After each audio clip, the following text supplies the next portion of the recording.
Президенти Ҷумҳурии Тоҷикистон, асосгузори сулҳу ваҳдати миллӣ, пешвои миллат, муҳтарам Эмомалӣ Раҳмон.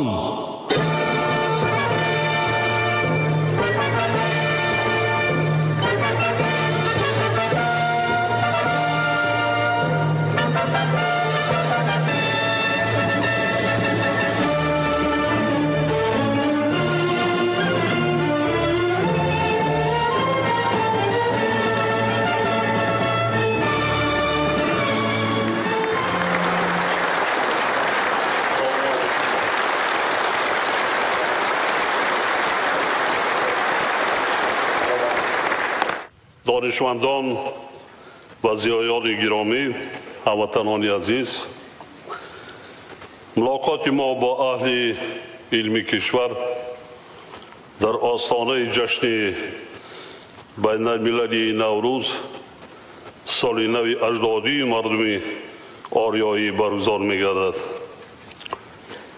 فرارسی فصل زیبای بهار و جشن بزرگ ملی را به شما اهل علم و معارف، زیایان ایجادکار و تمام مردم شریف تاجیکستان، هموطنان برون‌مرزی و مردمان حوزه تمدن نوروز صمیمانه تبریک میگویم.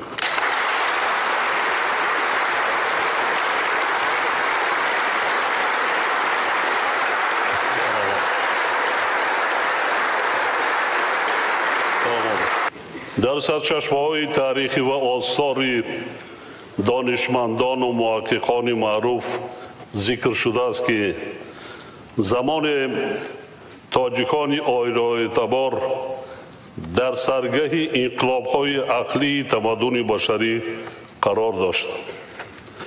آنها در بنیاد دولت‌های متشکل و نیرومند آفریدن نخستین ارزش‌های فرهنگی، نظام عادلانه حقوقی، آثار اخلاقی و تألیفات علمی سهمی بی‌نظیر گذاشتند.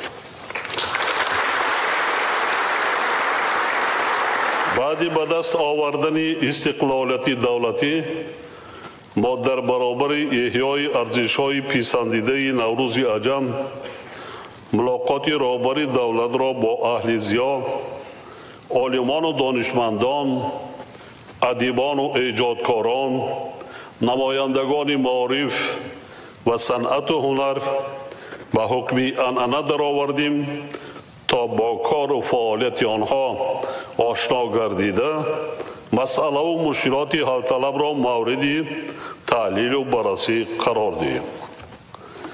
قابل ذکر است که زیایان کشور ما در مدت قریب 13 ساله آخر در تحکیم دولتداری نوین تاجیکان، معرفی تاریخ و فرهنگ ملی، ادبیات عالم شمول و صنعت و هنر سهمی مناسب گذاشتند.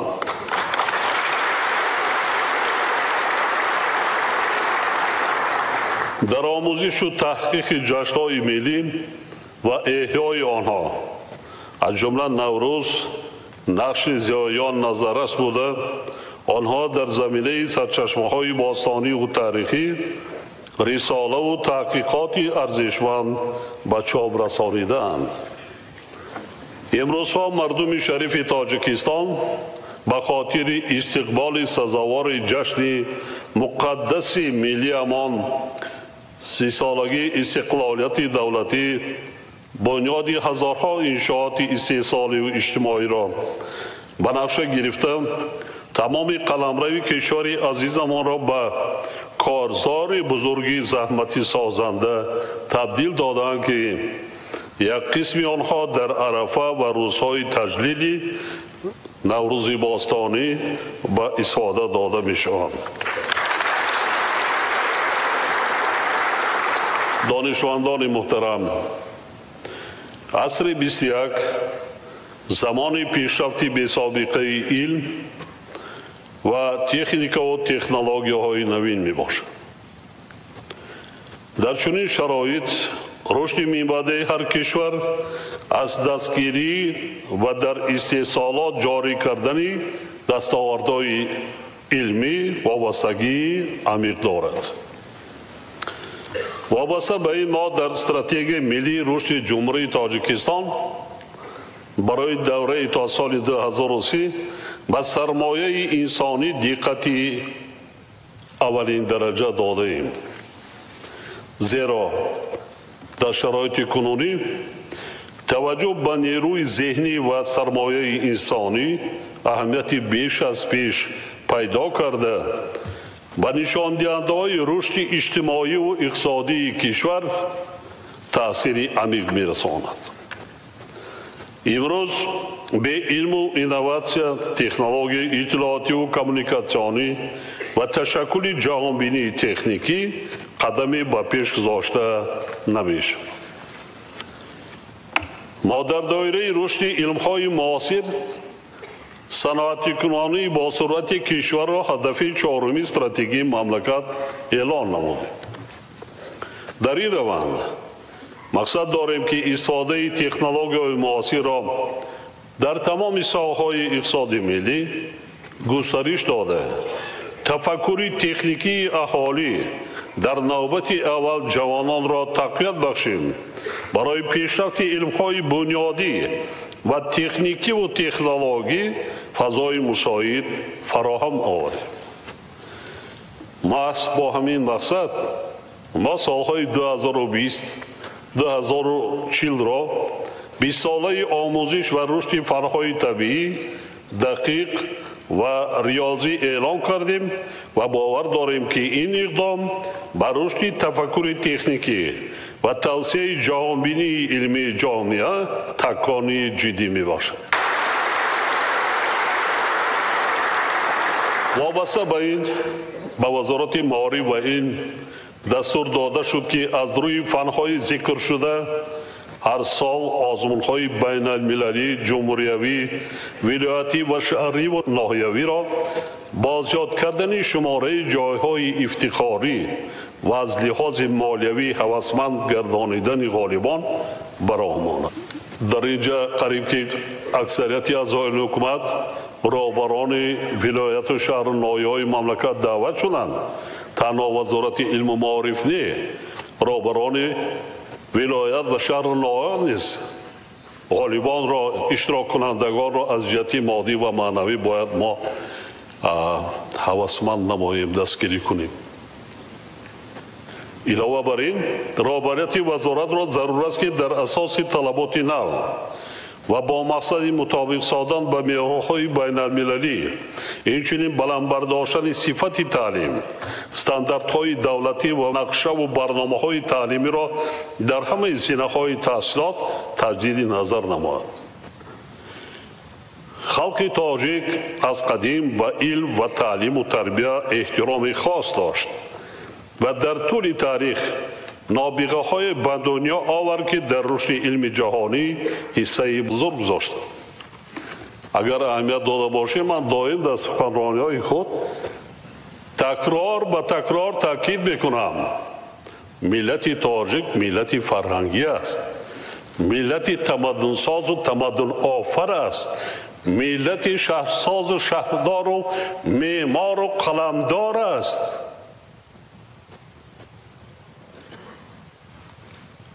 مخصوصا در زمان دولتداری سامانیان برابر ادبیات و هنر، علم‌های طبیعت شناسی نیز انکشاف یافتند با آثار عالمان برجسته تاجیک در عصرهای بعدی نیز شهرت جهانی داشتند. کشفیات و دستاوردهای علمی محمد خوارزمی، احمد فرغانی، زکریای رازی، ابو نصر فارابی، ابو محمود خوجندی، ابو ریحان بیرونی، ابو علی ابن سینا، ناصر خسرو قبادیانی و دیگران در فاصله چندین عصر از طرف عالمان اروپا و دیگر کشورهای عالم وسیع استفاده شدند. این روند دانشپروری در 100 سالهای بعدینه نیز ادامه یافته تحقیقات پرارزش و آثار دانشمندان تاجیک امروز هم اهمیت تاریخی و علمی خود را گم نکرده است. در دوران صاحب استقلالی معارف پروری یکی از سمت‌های محوری دولتداری ما بوده رشد علم و معارف، آموزش تکنیک و تکنولوژی‌های نو، تقویت نیروهای ذهنی و تشکل زبان علم در مقام اولویت قرار دارد. در این روند ما جایگاه و منزلت و در عین زمان مسئولیت عالمان و دانشمندان، اهل معارف و ضیایان ایجادکار را در جامعه دوره به دوره بلند برداشتیم. همچنین یک سلسله برنامه و لایحه‌های علمی را با در نظر داشت منفعت‌های دولتداری ملی تهیه و مورد عمل قرار داده برای پیشرفت علم و معارف زمینه مساعد فراهم آورد. حاضرین محترم، وضع علم و معارف و مسائل وابسته به رشد امکانیت‌های ذهنی مردم کشور در شرایط صاحب استقلالی در بسیار ملاقات و سخنرانی‌های ما همه جانبه تحلیل گردیدند. در واقع امروزه تصمیم گرفتیم که اندیشه‌های خود را دایر به دورنمای رشد علم، معارف، بهتر نمودن آموزش علم‌های طبیعی و ریاضی و دقیق، تشکل دادن تفکر تکنیکی، وسعت بخشیدن به نوآوری و اختراعکاری، برد و باخت ریاست و انستیتوت‌های اکادمی علم‌ها، اکادمی‌های صحوی، مؤسسه‌های تحصیلات عالی کسبی، ساختارهای آنها و سطح و صفت تربیت کادرهای علمی بیان نماییم. اگر شما خفه نباشید، موفقیت آن چیزی که دستاوردهای ماست از آن ما کسی نمیگیرد. یکی کمبودیا را آشکار کرده برطرف کردن ما، علمی تاجیک روش کردنش نکن. اینچنین دستاورد و موفقیت و کمبودی و نارسایی را بررسی کرده وظیفه ها را برای پیشرفت منبع علم و تحکیم رابطه آن با استحصالات مشخص نماید. وابسته به خصوصیت‌های زمان حاضر در ساحه علم و فعالیت علمی مسائلی با وجود آمدن که ما باید مورد توجه مخصوص قرار داده برای حل و فصل آنها تدبیرهای سری وقتی اندیشیم. در رابطه به این تاکید می نمایم که ما باید با پیشرفت علم‌های بنیادی و تکنیکی و تکنولوژی و اینواسیونی توجه جدی ظاهر نماییم.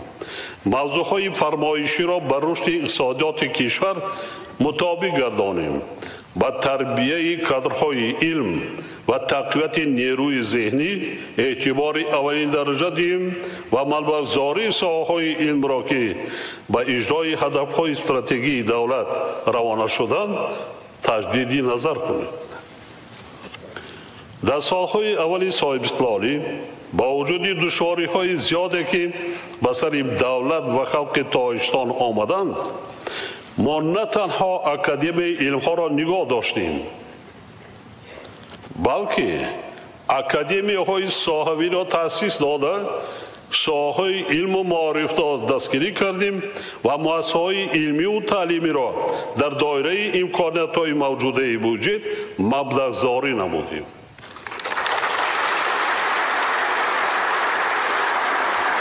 سال 1991 اکادمی علم‌های کشاورزی، سال 2002 اکادمی تحصیلات و سال 2009 اکادمی علم‌های طب را تأسیس دادیم و در مملکت همگی 13 مؤسسه تحصیلات عالی کسبی بود.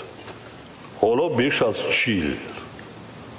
70,000 دانشجو داشتیم.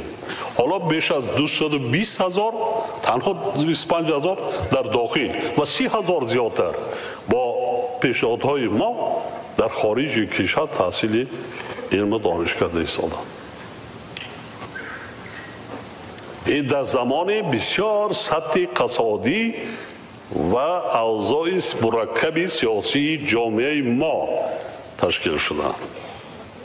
این توجه جدی حکومت و رهبر دولت به ساحه علمی معرفی مملکت بود و هست. امروز در اکادمی علم ها بیش از 2000 نفر کارمندان فعالیت می نمایند که 32 نفر آنها اعضای پیوسته، 52 نفر اعضای وابسته، 190 نفر دکتر علم و 360 نفر نامزدهای علمی باشند. یکی از وظیفه‌های مهمی که در نزد اکادمی علم ها قرار دارد آماده کردن کادرهای علمی می باشد. حالا با این مقصد در ماجستراتور و دکتراتور این مؤسسه علمی 1500 نفر جوانان از جمله 650 نفر یا 43% با علم‌های طبیعی دقیق و ریاضی با تحصیل فرا گرفته شدند. عموما جوانان که در سمت علم‌های طبیعی و دقیق و ریاضی با تحقیقات علمی مشغول هستند حتی 50% را امروز تشکیل نمی‌دهند. علاوه بر این سالهای آخر بیش از 100 نفر محققان جوان در مؤسسه‌های با نفوذ علمی خارج کشور تحصیل کرده حالا در ساختارهای اکادمی علم‌ها کار و فعالیت می‌کنند. ولی با وجود این در بعضی سمت‌های علم شماره کادرها درجه و عنوان‌های علمی داشته ناکفایه بوده. اکثر مؤسسه‌ها به خادمان علمی بالالیاقت نیاز دارند. مشاهده و تحلیل وضع امروزه مؤسسه‌های علمی و تشکیلات و کارخانه‌ها می‌تواند شاهدی ارزیابی وضع تأمینات کادری مؤسسه‌های علمی و مکتب‌های عالی کشور باشد. مثلا اقتدار کادری اکادمی علم‌ها امروز نظر به سالهای پیش خیلی کاهش یافته است. طبق معلومات آماری سال 1985 در ساختار اکادمی علم‌های جمهوری تاجیکستان شماره نامزدهای علم 656 نفر را تشکیل می‌داد. ولی امروز نامزدهای علم در این مؤسسه همگی 360 نفر را تشکیل می‌دهند که در مقایسه با سال 1985 قریب 300 نفر کمتر می‌باشد. حالا که من اشاره کردم تنها دانشگاه و دانشکده‌های عالی مملکت با 40 رسیدند. اون زمان همگی 12-13 دانشگاه و دانشکده‌های عالی مملکت وجود داشت. دانشکده عالی به بعض مادی تکنیکی رشد کرده میتواند. حالا که در نتیجه چاره‌های اندیشه حکومت امروز شماره مؤسسه‌های تحصیلات عالی با 40 و شماره دانشجویان‌ها با 227,000 نفر رسیده است که در همه مکاتب عالی ذکر شده متخصصان بلند اختصاص و عنواندار ضرورند. برای مقایسه خاطررسان می‌سازم که سال 1991 در تاجیکستان همگی 13 مکتب عالی فعالیت داشت و شماره دانشجویان 70,000 نفر بود.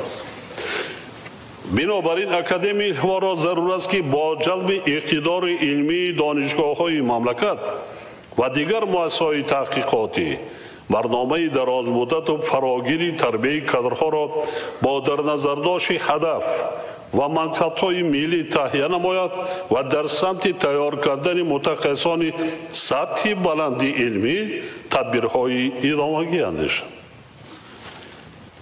شاگرد تیار کنیم، استادان محترم شاگرد تیار کنیم، کادرهای جوان را تربیت کنیم، بخیلی نکنیم. برعکس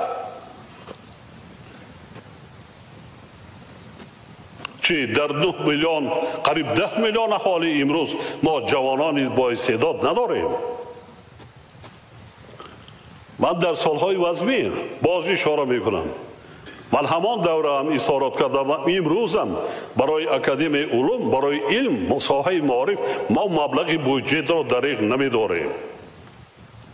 این در سیاست رهبر دولت در سمت اولین می ایستد رشد ساحه علم و معارف مملکت اگر اهمیت داده باشد.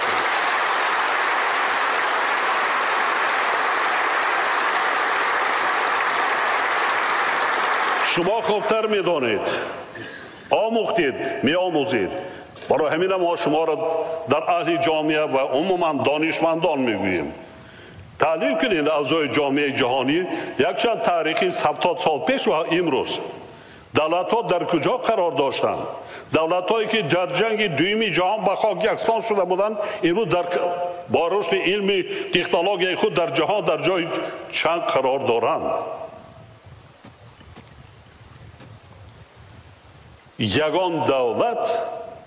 یگان دولت متمدن پیشرفته ترقی کرده و امروز آینده یگان دولت به رشد ساحه علم و معارف ترقی کرده نمیتواند،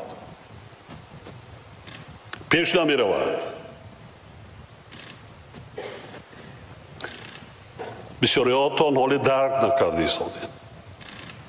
اگر به شرطی که علم و معارف انکشاف نیابد، گسترش نیابد، ملت سطح بلندی معرفتناکی سوادناک نگردد، خرافات غالب می بیاید،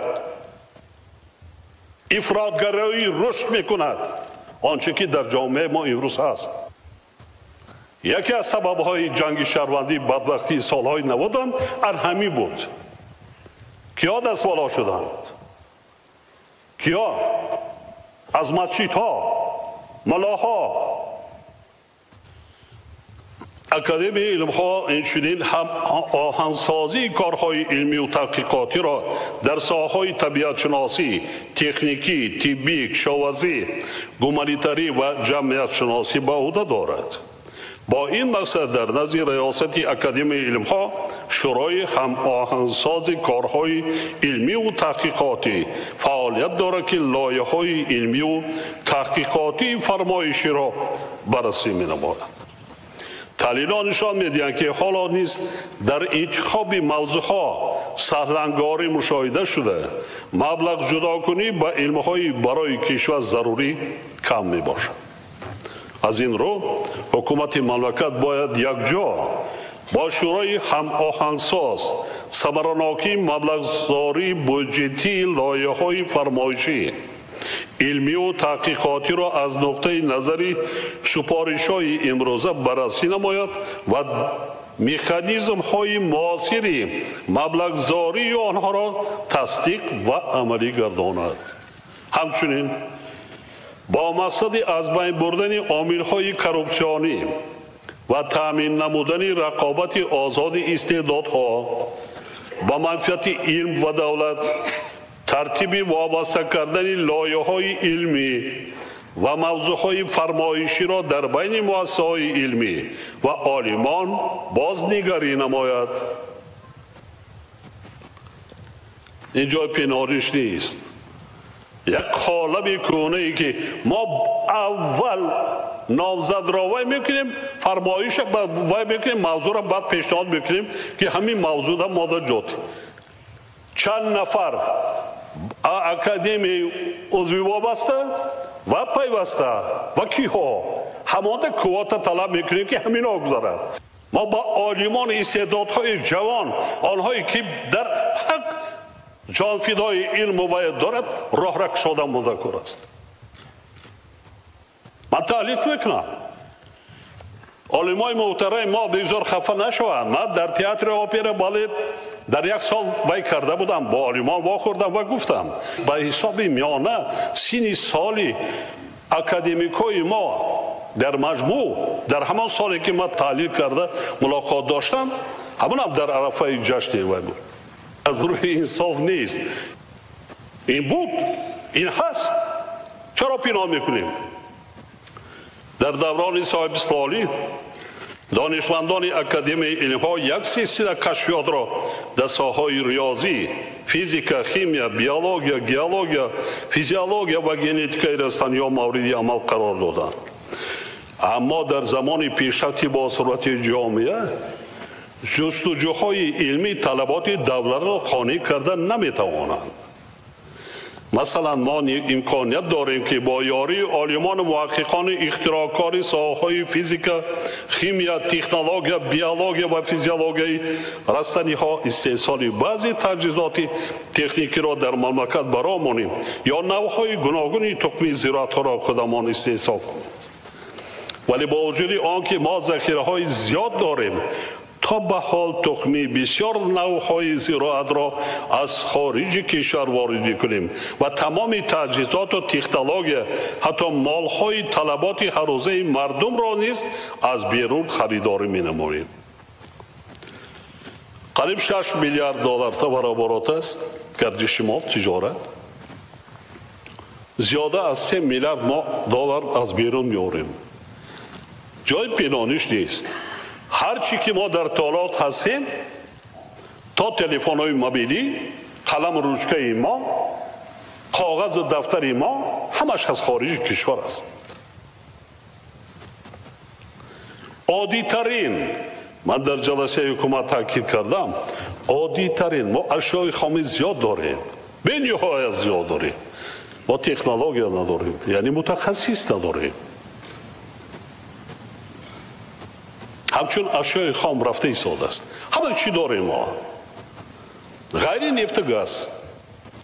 بنیاد با مقداری کم. دیگه همه سنگ های قیمت بها، متال های قیمت بها، دیگر برای رشد ساحه صنعت سبک میگیم که خوراکواری همه چی داریم. پخته هم داریم، میوه سبزیجات هم داریم، دیگر داریم.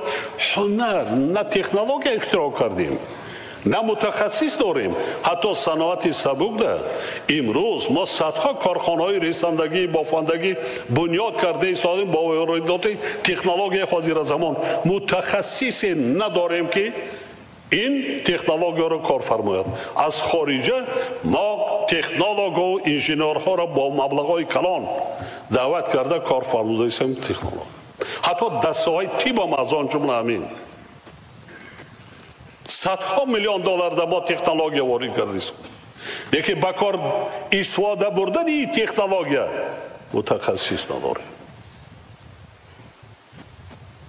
دیپلم داده ایستادیم، کاغذ داده ایستادیم، یکی متخصص نیست.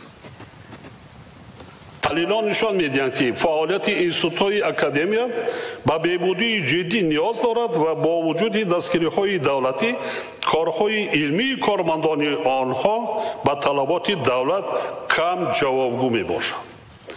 در بیشتر کارهای علمی عالمان ما موضوعها و سمت‌های تحقیق تکرار شده، قسم کمی نتیجه‌های آنها در استحصالات وطنی تطبیق می‌گردند.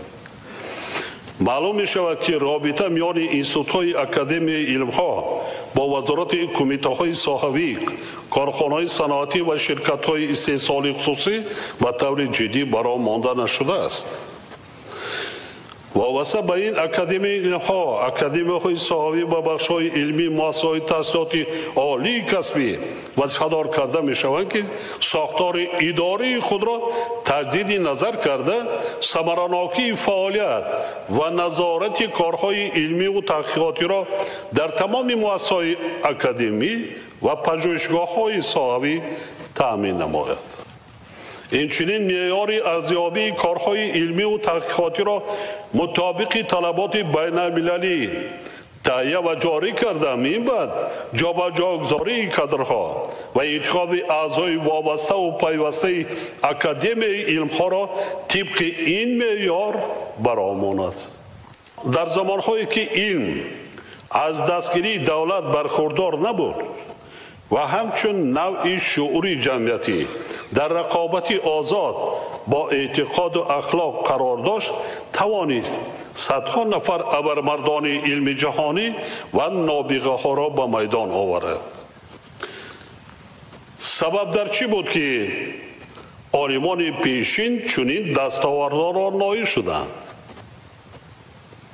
به نظر ما در آن دوره‌های تیره و تار عالم و علم به خاطر اثبات حقانیت خود مبارزه می برد و برای موجودیت علم زمینه مهیا میکرد.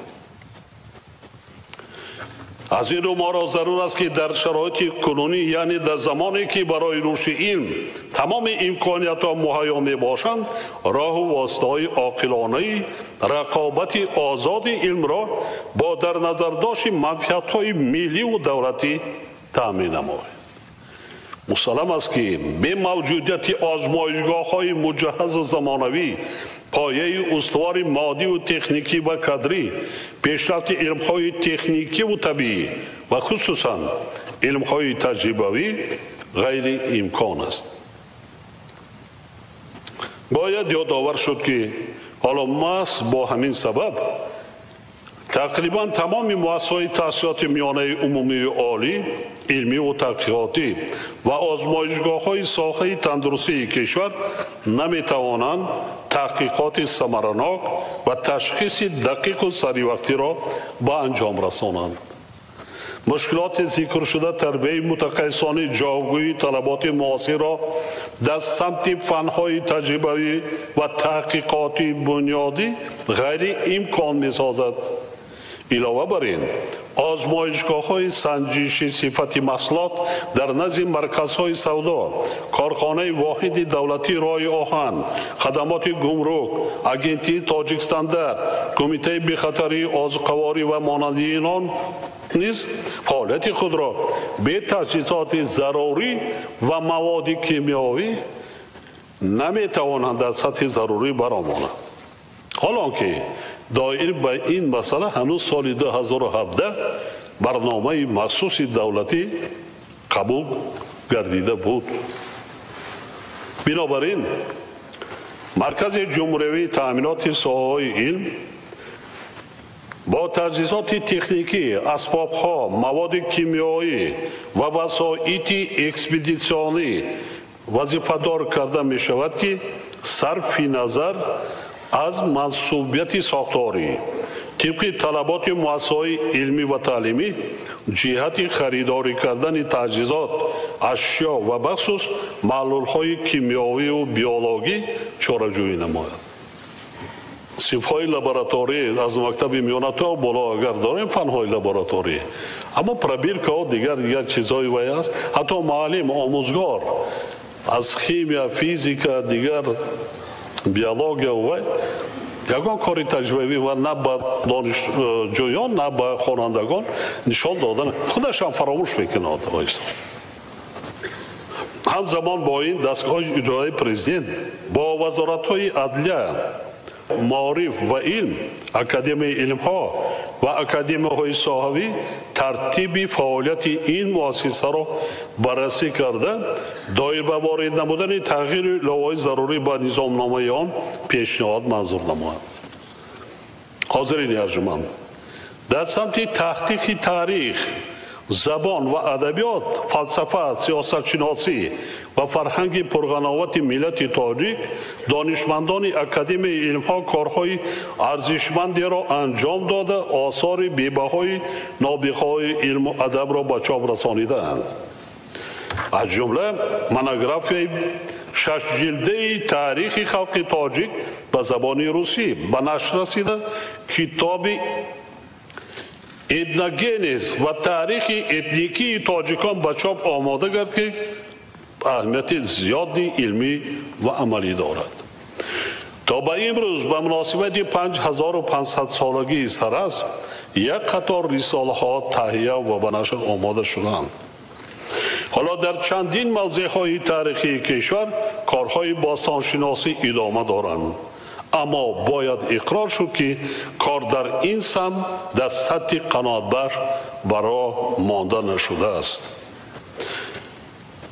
ما انستیتوت تاریخ، باستانشناسی و مردمشناسی را با تجهیزات، تکنیک و وسایل نقلیات تامین کرده دانشجویان اختصاص‌های باستانشناسی مؤسسه‌های تحصیلات عالی کسبی را برای همکاری با آنها سفربر کردیم، ولی نتیجه‌های فعالیت باستانشناسان قانع کننده نیست.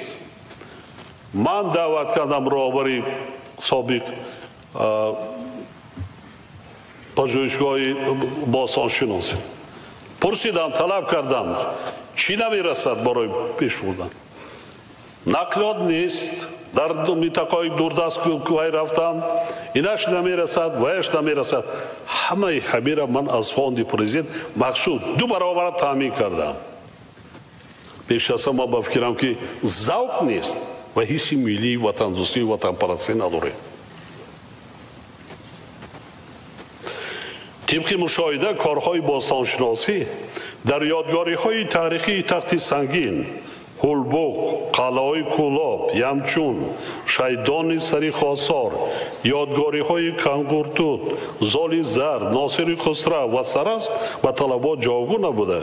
مواد معرف کننده دایر به یادگاری های تاریخی ذکر شده تهیه نشدند و در مسیر خطسری آنها تا کارهای تعمیر و از نوسازی عملی نگردیدند. در اینجا را برای ولایت شهر نایان نیز باید سمگزار باشه. ما قلعه هولبوک مردم یک قسمش من رفتم باید سپارش دادم، خانه زیر کرده خریب یک تاقی بر اینجا ماندگی بود. حالا هم در جاهای تاریخی وی مردم خانه ساخته است، از بین به مرور زمان از بین می رود. این دلیل های بسیار باستانی قدیمه بودن ملت تاجیک را اثبات می کند. حالی ملت هایی هستند در دنیا از هیچی، از جای در جای خشک خالی در بالای قم دولت و ملت ساخته پیشیان و که معرفی جامعه جهانی کرده ایستادن. ما چی نمیرسد مونا؟ مبلغ بهانه شدن نمیتونه.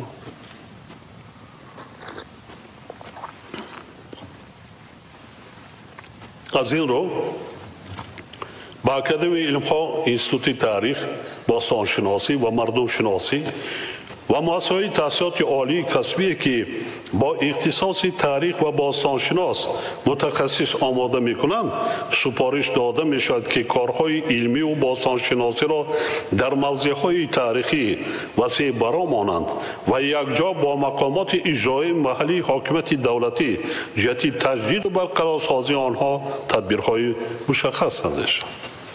غیر از این آثار خطی زبانهای گوناگون پیش از همه زبانهای قدیمه آریایی، هندی، یونانی، ارمنی، عربی، خیتایی و روسی وابسته به تاریخ، ادبیات و فرهنگ تاجیکان باید جمع‌آوری گردیده به زبان تاجیکی ترجمه و دسترس خوانندگان کرده شد.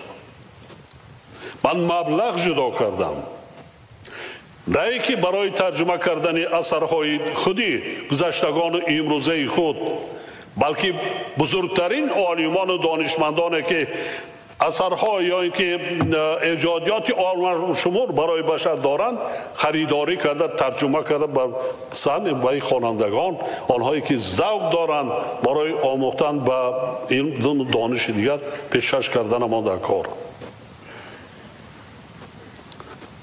در برابر این ما باید برگردان و به زبان تاجیکی ترجمه کردن اثرهای تاریخی و علمی دانشمندان را که در تاریخ علم خدمت‌های برجسته کردن از خاطر نبراریم.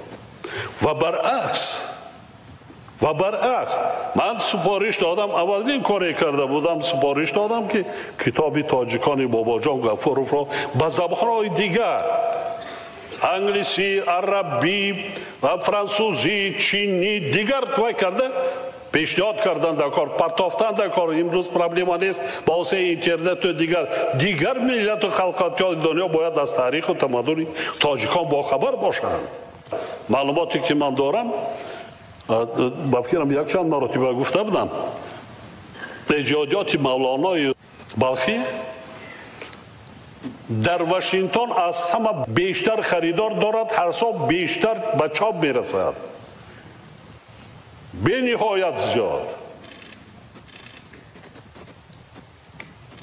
مولانای بلخی را میدانیم کی است؟ اما نه، اولا که تاجیک است،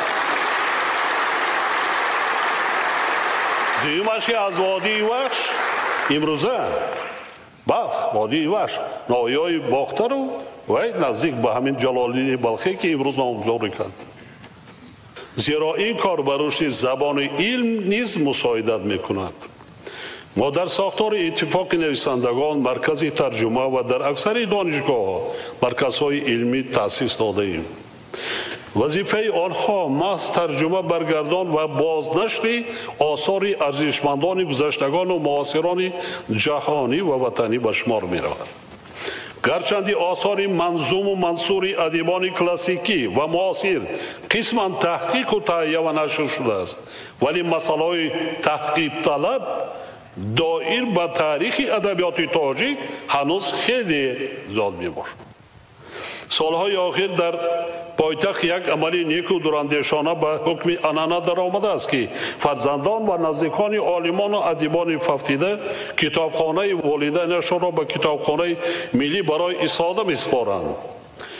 این کتاب‌ها در کتابخانه با نام صاحبانشان نگاه داشته می‌شوند و خوانندگان از آنها استفاده می‌کنند.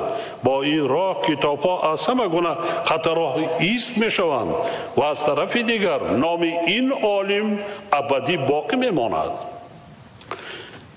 مثلا کتابخانه اکادمی محمد جان شکوری، پروفسوران صاحب تبارک رحیم مسلمانیان با نامهای خودشان در کتابخانه ملی حفظ شده، دوستداران علم و ادبیات و عموما جوانان از آنها استفاده می نمایند.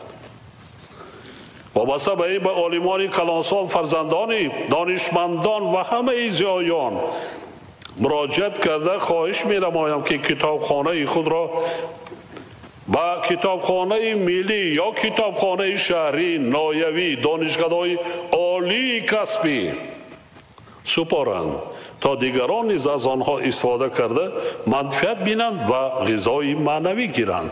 من این کار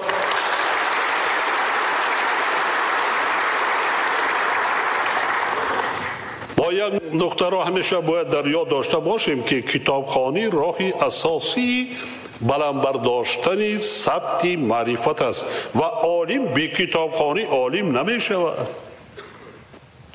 10 سالها کتابخانه با کتابخانه بایگانی ها رفته ورداشته میخواند یا اهل زیان ایجادکاران ما شاعران و نویسندگان به خواندن کتاب شاعر و نویسنده می شود. یه جا و حتی در سالی که من همین تشبوس از دستگاه اجرایی پرزیدنت از مشاوران دیگر وای کردم که کتاب ها می ایستند، خودت خواندی خیلی دیگرش نخواندی، کم مال بچه ها با اینترنت و دیگر برآمده است. خوبش که این امکانیت میتن بعضا اثرهای بسیار کم نظیر است که جوانان ما عالمان جوان ما که دیگر مردم با خود غذای معنوی میگیرم ثواب میگیرتون. حتی من مبلغ جدا کردم میلش آنهایی میخوان که مبلغ قطعی سپارن ما میخریم و در کتابخانه های ملی جابجا میکنیم. این قدرت توانایی را داریم. من اندیشه های خود را دایر به وضع زبان دولتی و علم زبان شناسی در سخنرانی به مناسبت روز زبان مفصل بیان کرده در نزد ساختار و مقامات دخلدار دولتی و عالمان ساحه وظیفه‌های مشخص گذاشته بودند. جهت حل مسائل ذکر شده و دستور سپارش‌های داده شده رهبران و مسئولان و متخصصان نهادهای دخلدار وظیفه دارند که کمبودی‌های جای داشته را برطرف کرده و آموزش مسائل مبرم دولتداری ملی، تاریخ پر افتخار و طولانی خلق تاجیک، تاریخ ادبیات و زبان تاجیکی جدی مشغول شوند. با استفاده از فرصت بار دیگر تاکید می سازم که تاریخ، زبان، فرهنگ، رسم و آیین و مدنیت لباس پوشی ملی ارزش های هویت ساز بوده.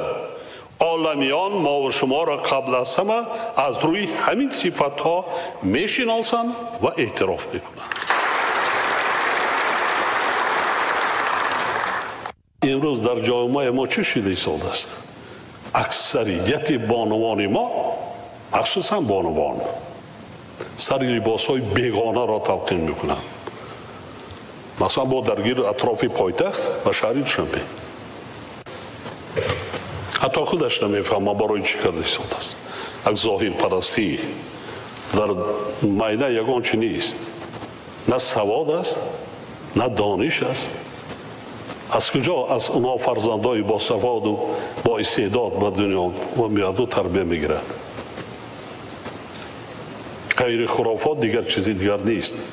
حالا که خرافات بدبختی خودش سالهای 90 بعد جامعه ما و دولت ما به نهایت جانکاه رسانید.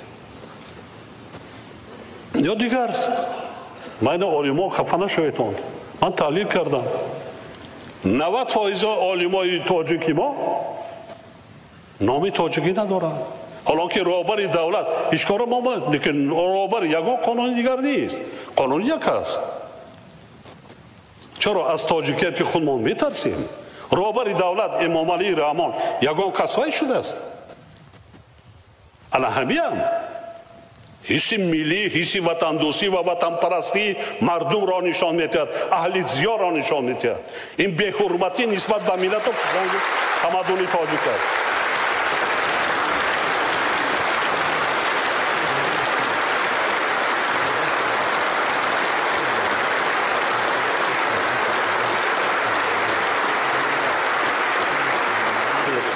رسالت عالمان جمعیت شناس از آن عبارت است که پرچمبرداران آموزش و تحقیق و تشویق و تبلیغ غایه‌های فرهنگ و ادبیات جهان شمول تاجیکان باشند.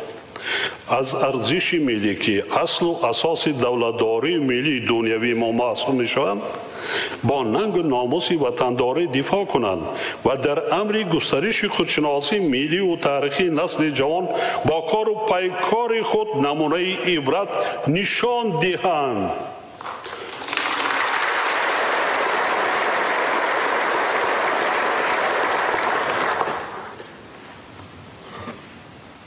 گیلماندینی وقتی که من تشبوس نشان دادم سالهای البته حال خیلی وای بود. شب و روز فکر میکردم چیکار کنیم.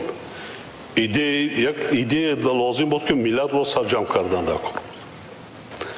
یک تشبوسی در کار که ملت رو زیر یک چیز گرد آوردن در کار با هم. ایده مقصدی ما کمونیسم عملی نشد. همینطور نه؟ شبا که خواب نمی برد کتاب یاردمچی ها رو می گفتم از کتابخانه کتاب می آوردن کتاب می خوندن تاریخی خلق تاجیک. بعد پیشنهاد کردم برای جشن 1100 سالگی دولتداری سامانیان. من هیچ جا فراموش نمی کنم اولین شخصانی که به این مقابلیت نشان دادن بعضا اکادمیکای ما بودند. وقتی که من این چشار کردم اعلام کردم که سر این ما 2-3 سال وایم که زحمت کشیده یک بای باشد مردم را به سازندگی به کار سالی تمدن آریایی اعلام کردم. باز یک قبیله آریمان نماینده روان کردن که محترم پرزیدنت جنگ میاندازد بین ملت بای بشود بیامانیم تاجیک گفتند دیگر چه از آریایی همین دیگر را قد جنگ میشود. خیلی جنگ بین ما و دیگرها بود در سطح بلند سیاست بینی. لیکن من از راه هم نگشتم. من تا اندازه گرچه این وظیفه رهبر دولت نبود. وقتی که می دیدم ملت تاجیک پارچه پارچه پراکنده شده است، یک قسمش میبخشید وهابیه، یکی سلفیه، یک گروه شیعه گرایی دیگر چیکار کردن در کار بود؟ مردم نه مذهبش میدانست نه پیری مذهب باشد. برای همین من جشنواره امام اعظم را پیشنهاد کردم حالا که این وظیفه رهبر دولت نبود.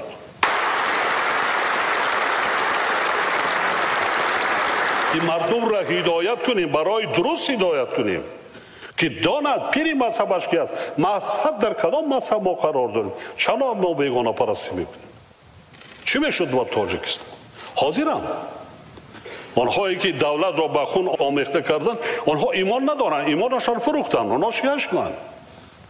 برای اونا ملت تمدن فرهنگ هیچ چیز است، نه تامینی نصیبت اجرای سپارش های خارجی. وقتی مبلغ دادن چیکار میکنن؟ فرمان امنیتی اجرا نمیکنه، از بین میبرد. با میگم این گیلمندی نه، این تاریخ بود، این وقت بود. آدمانی که همین چیزا رو وای کردن یک قسمش در قید حیات نیست، یک قسمش هست. علاوه بر این در شرایط جهانی شوی وسط رقابت های ژئوپلیتیکی اوجگیری ظهورات خطرناک افراطگرایی و تروریسم و دیگر مشکلات گلوبالی، تحقیق همه‌جانبه افکار فلسفی و حقوقی، اجتماعی و سیاسی و اخلاقی و معنوی طلب زمان بوده. آموزش فرهنگ مادی و غیر مادی ملت باید سمت افضلیتناک تحقیقات علمی باشد. رحمت به عالمانی که کمک کردن، یک جای کار کردیم.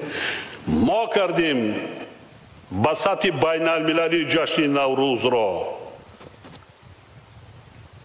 نوروز جشن بین‌المللی قدیمه ما شما امروز نوروز بین المللی شده است.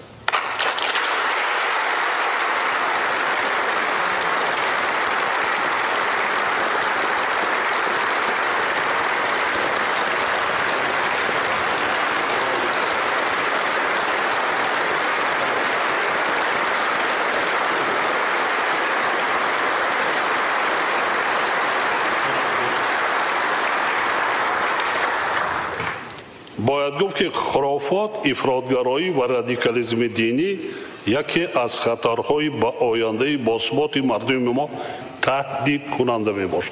ما و منطقه آسیای مرکزی امروز و آینده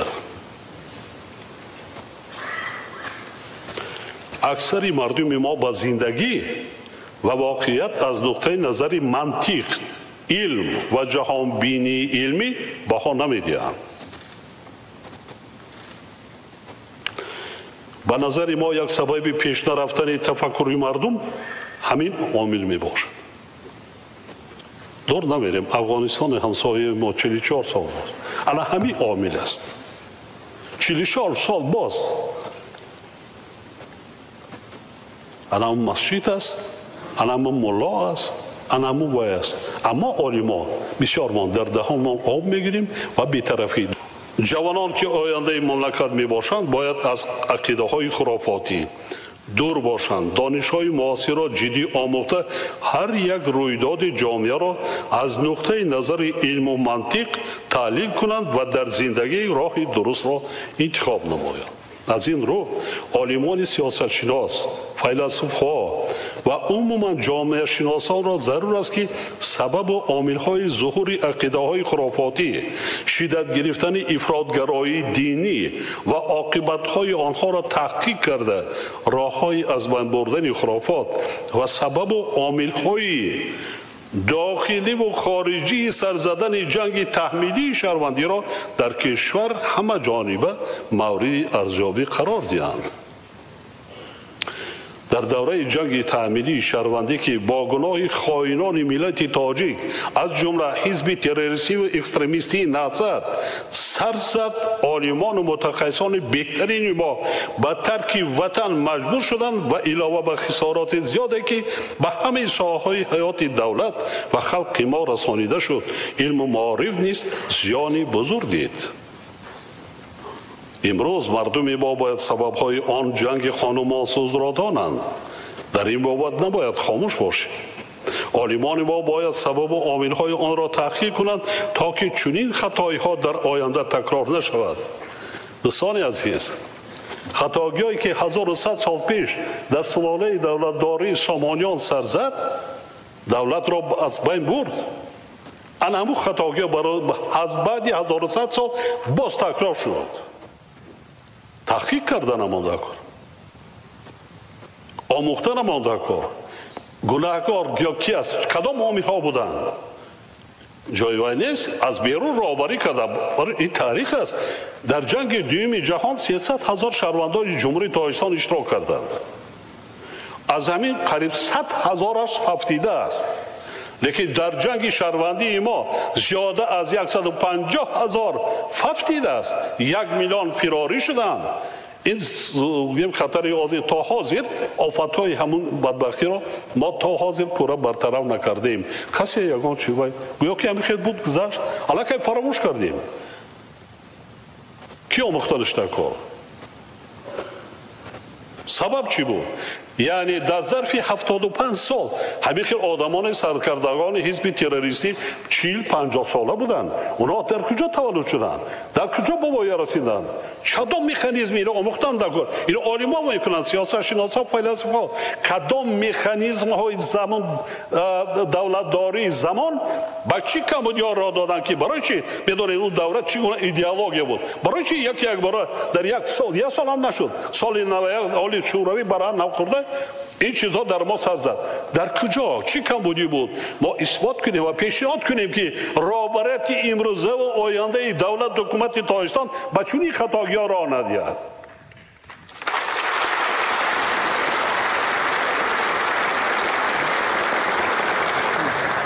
آموزش و تعلیم رویه‌های افضلیت‌ناک این در تاجیکستان و مقایسه آنها با کشورهای دیگر ثابت می‌سازد که انسان به بازنگری نیاز دارد و کمبودی‌های جای داشته باید هر چه زودتر برطرف کرده شود. سمت و رویه‌های افضلیت‌ناک در این مرحله باید پیش از همه به نوسازی و اصلاحات اقتصادی ملی و هدف‌های استراتژی حکومت مملکت، تأمین استقلالیت انرژتیکی، حفظ امنیت و آذوقه‌واری و صنعت کنونی با سرعت روانه کرده شد.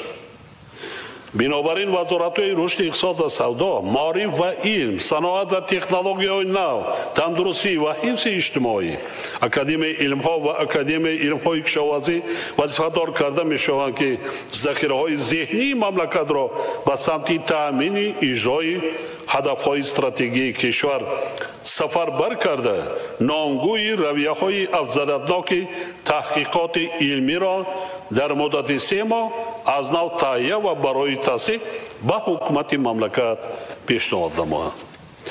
در برابر اکادمی علم‌ها در رشد علمی وطنی سهم اکادمی‌های ساوی و مؤسسه‌های تحصیلات عالی کسبی نیز نظر است. اکادمی تحصیلات و پژوهشگاه رشد معارف در ساختار وزارت معارف و علم فعالیت کرده مسائل وابسته به نظام تعلیم و تربیت را تحقیق می‌نماید. عالمان مؤسسه‌های علمی ذکر شده علاوه به تهیه استانداردهای تعلیمی و فنی، تألیف کتاب‌های درسی و آموزش مسائل پداگوژیکی معاصر، نشان دهنده‌های برنامه و کانسپسی‌های دولتی را تحلیل کرده، مانیتورینگ صفت تعلیم و اجرای نقشه و برنامه‌های تعلیمی را در زمینه تحصیلات میانه عمومی انجام می‌دهد. لیکن طوری که تحلیلان نشان می‌دهند فعالیت این مؤسسه‌های علمی چندان ثمربخش نیست. اکادمی تحصیلات به مسئله دورنامه رشد معارف باید دقت اولین درجه داده دایر به مقام مکتب معاصر، سطح و صفت کتاب‌های درسی، وارد کردن غایه‌های دولت‌داری ملی و ارزش‌های هویت ساز خلقمان در کتاب‌های درسی، فن‌های جمعیتی و هومانیتری، روند تعلیم، تناسب ساعت‌های فنی، اصول‌های فعال تعلیم، راه‌های ثمرناک آموزش فن‌های طبیعی، ریاضی و دقیق و تشکل ذهنیت خوانندگان و دانشجویان پیشنهادهای مشخص منظور نمایند. حالا در کشور اصلاحات ساحه معارفی ادامه دارد، اما کانسپسی مکمل دایر به شکل اداره ساختارهای ساحه معارف و از نوسازی تحصیلات در همه زمینه‌ها تا هنوز تهیه نگردیده است. پژوهشگاه اینچنین به بلند برداشتن صفت تعلیم و تربیت، مضمون و مندرجه واسطه‌های تعلیم، پیشنهاد کتاب‌های درسی جوگوی طلبات زمان استقلالیت از فن‌های جمعیتی و هومانیتری و تقسیم ساعت‌ها کم اهمیت داده دایر به اصول‌های تغییر دادن و توسعه بخشیدن جهانبینی تکنیکی نورسان توصیه‌های نو ندارد. اصلا نظرسنجی اساسهای اصلاحات ساحه معارف باید اول توسط ساختارهای علمی ذکر شده انجام یافته، بعدا در مؤسسه‌های تعلیمی جاری کرده شد. ولی متاسفانه پیشروی‌ها در این سمت خیلی کم به مشاهده می‌رسد. به نزدیکی من محاکمه کردیم در جلسه حکومتی آخران بینید ما تنها کتاب‌های درسی مکتب‌های عمومی را تحلیل کردیم. من مثال آوردم. باور میکنین اون کتاب ها را عالمان وای کردن، عالمان ساحه، متخصصان ساحه معارف. اون کتاب را تنها در مکتب های دینی خواندن کن. دینی چی چی میکنن بچه رو؟ ما خودمون با دست خودمون. انا همینجا جاسوسای خارجی ما با دست انا همین گونه افراد در آوردن ایده خودشان در مغز سری نورسان و کودکان با واسه کتاب‌های خوانش از صنف 1 2 3. از این رو اکادمی تحصیلات و پژوهش‌های رشد معارف را ضرور است که وضع عملی شوی اصلاحات ساحه معارف را همه جانبه آموخته جهت جاری کردن تجربه نو و پیشقدم ثبت و صفت کتاب‌های درسی در همه زمینه‌های تحصیلات چاره‌جویی نمود. همچنین با مقصد تطبیق فرمان پرزیدنت مملکت دایر به 20 ساله آموزش و رشد فن‌های طبیعت شناسی دقیق و ریاضی در ساحه علم و معارف که با تامین نمودن پیشرفت کارهای علمی و تحقیقاتی و تشکل سالانه‌ای کسبی روانه شده است چاره‌های ضروری اندیشید. دیگر نکته مهم این است که ما باید با تکیه به تجربه جهانی معاصر انتخاب و تربیت کودکان با لیاقت و با استعداد را از مؤسسه‌های تحصیلاتی تا مکتبی آغاز کنیم و تعلیم آنها را مقصدناک و دوربینانه برآوریم. ما برای رسیدن به این هدف در ساختار اکادمی علم‌ها بنیاد مکتب ذهنی را آغاز کردیم که سالهای نزدیک به استفاده داده می‌شود. در مکتب مذکور برای تعلیم فن‌های طبیعت شناسی دقیق و ریاضی شرایط درجه عالی فراهم آورده شده. کودکان و نورسان با استعداد توسط آزمون قبول و تعلیم داده می‌شود. غیر از این در کشور شبکه لیسه، گیمنازیا و مکتب‌های پرزیدنتی تشکیل کردیم که تا امروز صاحب دستاوردهای نظارتی فنی گردیدند. با فعالیت این مؤسسات نیز باید اعتبار جدی داده صفت تعلیم را باز هم بهتر براه ماندن ضرور است. بعد در لیسه‌های پرزیدنتی از حساب خوانندگان صف‌های بالایی جهت آموزش فن‌های دقیق، ریاضی و طبیعی گروه‌های مقصدناک تأسیس داده و سطح و صفت دانش اندوزی آنها اعتبار جدی داده شد. یعنی بعضی ماده تکنیکی ما میرسد فقط درست استفاده بردن نموده کار. با بعضا مکتب‌های پرزیدنتی ساختیم که حتی دانشگاه و دانشگاه‌های عالی ما با اون ثبت نیست. بدون شرایط‌های درجه عالی امکانیت است، فقط که تشبثکار بودن نموده کار است. فعالیت کافدرهای تخصصی مؤسسه‌های تحصیلاتی میانه و عالی کسبی و صفت آماده کردن آموزگاران فن‌های طبیعی و ریاضی و دقیق نیز بهبودی می‌خواهد. تاکید می‌سازم که کافدرهای تخصصی علم‌های طبیعی، ریاضی و دقیق به نوسازی و اصلاحات نیاز دارند. در این سمت ساعت‌های تعلیمی نمی‌رسند و در برنامه و نقشه‌های تعلیمی تناسب نابرابر ساعت‌ها وجود دارد. در نزد کافدرهای تخصصی در دایره لایحه‌ها آزمایشگاه نو تأسیس یافته، تشکیل تکنوپارک‌ها و استخوان‌های معاصر امکانی در استحصالات عملی کردن بعضی اختراعات را مهیا نمودند، ولی در این سمت نیز کارهای علمی عملی به نظر نمی‌رسند. نتیجه کارهای آزمایشی و سطح و صفت تهیه رساله‌های علمی طلبات دولت را قانع کرده نمی‌تواند. تشکیل کارخانه‌های خرد علمی و استحصالی با مقصدی در استحصالات جاری نمودن نتیجه کارهای علمی و تحقیقاتی تحکیم بخشیدن به فعالیت تکنوپارک‌ها، رابطه مستقیم مکتب‌ها و مرکزهای علمی، مؤسسه‌های علمی و تحصیلات عالی کسبی با کارخانه‌های استحصالی وطنی و خارجی راه دیگری پیوستن علم با استحصالات میباشد. طلبات روز چنین است که رشد علم‌های دقیق باید تأمین کرده در نتیجه کارهای علمی در استحصالات وطنی جاری و تجربه‌های اینواتسیونی تطبیق گردند و در مؤسسه‌های تحصیلات عالی کسبی کشور اختصاص‌های وابسته به منبع‌های تجدید شونده نیرو، یعنی انرژی سبز، اقتصاد سبز و اقتصاد رقمی تأسیس داده شد. در برابر این باید مسئله ارزیابی ریتینگ دانشکده و دانشگاهان نیز تکمیل داده شود. در آینده ما باید مقام مؤسسه‌های تحصیلات عالی کسبی را نه از روی شماره ختم کردگان بلکه وابسته به شماره ختم کرده های با کار تامین شده و دستاوردهای علمی در استحصالات تطبیق گردیده معین نماییم.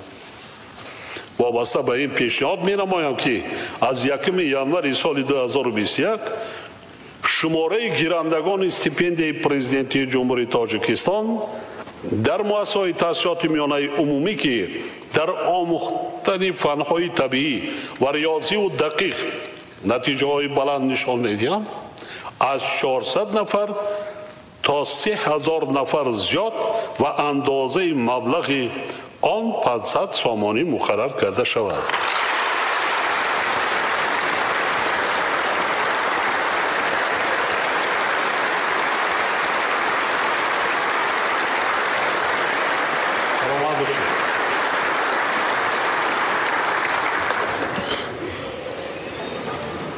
این غیر آنه که ما 400 نفر داریم. این چنین شماره گیرندگان چنین استیپندیه ها در مؤسسه‌های تحصیلات عالی کسبی از 100 نفر بود تا 500 نفر و برای اسپیرانتان مکتب‌های عالی و مؤسسه‌های علمی از 15 نفر تا 50 نفر زیاد کرده شود.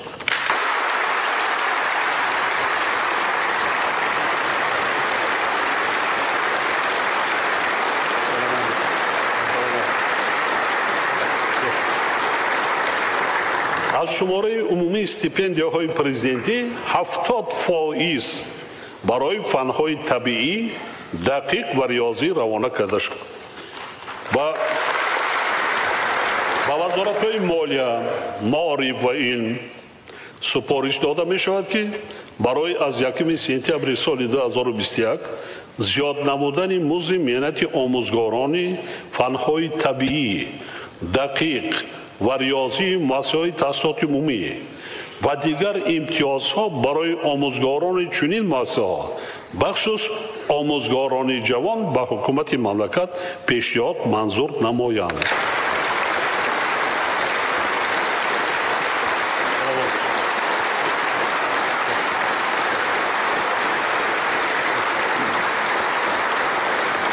در برابر این استادانی که شاگردان آنها در آزمون‌های منطقوی و بین المللی از این فنها جایهای نمایان را اشغال می نمایند از جانب مقامات اجرایی محلی حاکمیت دولتی از لحاظ مادی و معنوی قدردانی کرده شوند. اینچنین عالمانی که اختراعاتشان در استحصالات وطنی جاری می شود با مکافات‌های دولتی پیشنهاد کرده شوند. حاضرین گرامی، با تشبث ما سال 2009 در ساختار وزارت تندرستی و حفظ اجتماعی اهالی اکادمی علم‌های طب تأسیس داده شد. هرچند که در مدت فعالیت بیش از 10 ساله خود این مؤسسه یک قطار اصول‌های نوی طبابت را جاری کرده است، ولی نتوانست فعالیت خود را همچون مرکز علمی درست برآماند و به دستاوردهای نظررس در ساحه علمی طب نائل گردد. باعث نگرانی است که در ظرف بیش از 12 ساله از جانب عالمان ساحه تندرستی کشور استحصال یگان نوع داروی وطنی برآمده نشده است. حالا که طبیعت تاجیکستان ما از نوعهای گوناگون رستنی‌های شفابخش بای بوده، آنها تا امروز تنها در اساس تجربه طب خلقی کارکرد میشود. من 2 نماد گیاه میارم. این ریشه و شیره کمال و ریشه شیرین بیا. در ما استحصال می شود، یکی به ژاپن صادرات می شود ریشه شیرین بیا، شیره کمال به طرف هندوستان. بهترین همین ریشه شیرین بیا بهترین دارو استحصال می شود برای طبابت جگر. با گردانده آورده تمام دنیا دا از آنجا ما می خریم. من 2 نوش گرفتم.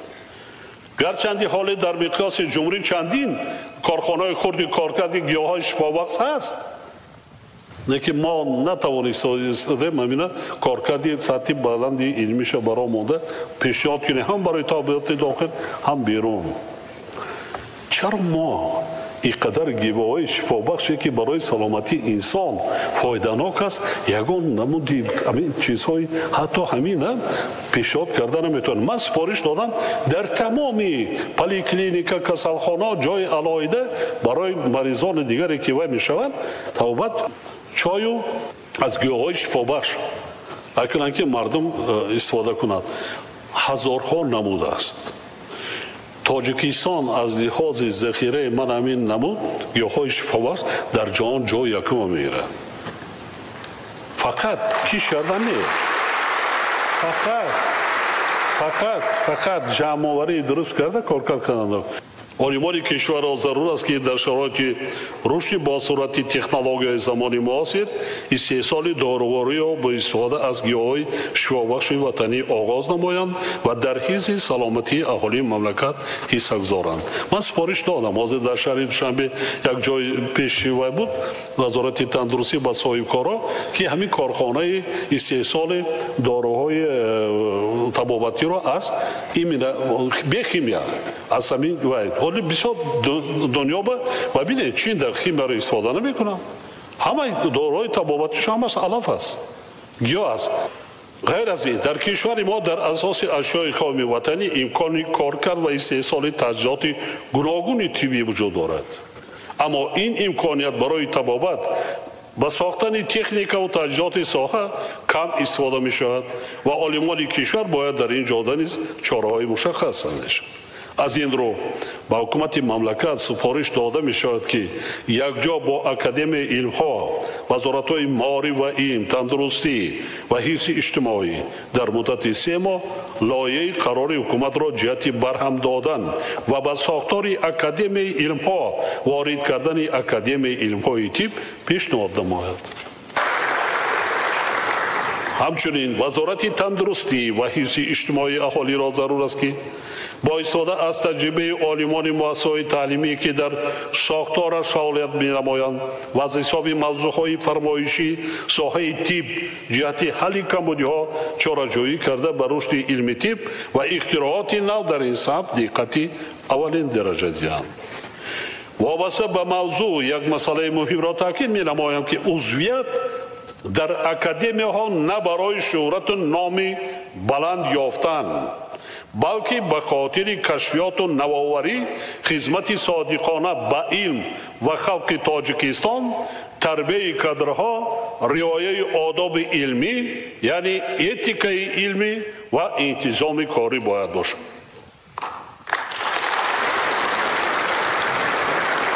بعضا اکادمی صحابی ساعت 2 جمع میشن تا 5 یک چای نوشی میکنن با یک دیگر قطعا قطعی برافت هیچ نیست. دانشمندان ارجمند با مقصد مساعدت بر رشد ساحه کشاورزی، تامین اهالی با غذای خوش‌صفت و جاری نمودن نوگانی‌ها در این سمت ما اکادمی علم‌های کشاورزی را تأسیس دادیم. حالا در ساختار این مؤسسه علمی 7 اینستیتوت، 4 مرکز، 2 پایگاه اساسی و 26 فیلیال، خواجگی‌های تجربه‌ای و پایگاه‌های خرد علمی فعالیت می‌نمایند که در آنها 1120 نفر کار می‌کنند. وظیفه اساسی اکادمی مذکور توسط فعالیت علمی در همه بخش‌های کشاورزی نائل گردیدن به دستاوردهای نوترین در این سمت و مساعدت به تطبیق یکی از هدف‌های استراتژی کشور حفظ امنیت آزخواری میباشد. اینچنین اکادمی با آماده کردن کادرهای بلند احساس و بهتر نمودن هماهنگسازی علمی کشاورزی مشغول میباشد. با این مقصد اینستیتوت‌های اکادمی 60 موضوع فرمایشی، 6 لایحه در دایره برنامه رشد اینواتسیونی، 5 برنامه بین المللی و 6 لایحه را از حساب مبلغ‌های فوند پرزیدنتی تحقیقات بنیادی عملی کرده سازند. در دایره این موضوعها 78 قطعه تجربه‌ای تشکیل شده. در آنها آموزش اصولهای معاصر سلکسیا، технологияи парвариши зироат ва чорво бунёди боғҳои интенсивӣ усулҳои мубориза бо касалию зараррасонҳои зироату чорво гузаронида мешавад. ҳарчанд ки олимони соҳа дар бахшҳои мухталифи илми кишоварзӣ ба як қатор пешравиҳо ноил шуданд, аммо дар шароити рушди босурати илм, навовариву ихтироот ва таҳқиқоту бозёфтаҳои онҳо ҳолам қаламбахш нестанд. масалан, мо даҳҳо навъи растаниҳо, дарахтони ороишию мевадиҳанда ва гулҳои ҳамеша сабзу мавсимиро то ба ҳол аз кишварҳои хориҷӣ ворид мекунем. ҳамин гули лола ватанаш ҳамин осиёи марказӣ аст. тюлпан мегӯем беҳтарин гулҳо аст. инчунин то ҳанӯз вазъи парвариши навъҳои меваи ангури ба содирот нигаронида шуда ба талабот ҷавобгӯ нест. ба сифати тухмии ғалладонагӣ аз ҷумла гандум, намудҳои серҳосили пахта, тухмии картошка ва дигар маҳсулоти кишоварзӣ ба табиати кишвари мо мутобиқан беаҳамиятӣ зоҳир мекунем. дар соҳаи чорводорӣ ҳам корҳои назаррас амали илмӣ каманд. то ҳол натиҷаҳои фаъолият оид ба дурагакунии чорвои хурдсод, навъҳои тоҷикии чорвои хурд ва калони шохдор хеле кам мебошад. имкониятҳо ман боғҳои интенсивиро ташкил кардам, аз хориҷ овардам мевои себу намҳо, чунки намудҳои меваҳои мо аллакай бисёраш кӯна шудаам. мисли инсон барои нав кардан дар кор ҳосилнокияш паст мешавад, навъҳо аз байн меравад, навъҳои нави содиротӣ ворид кардан дар кор.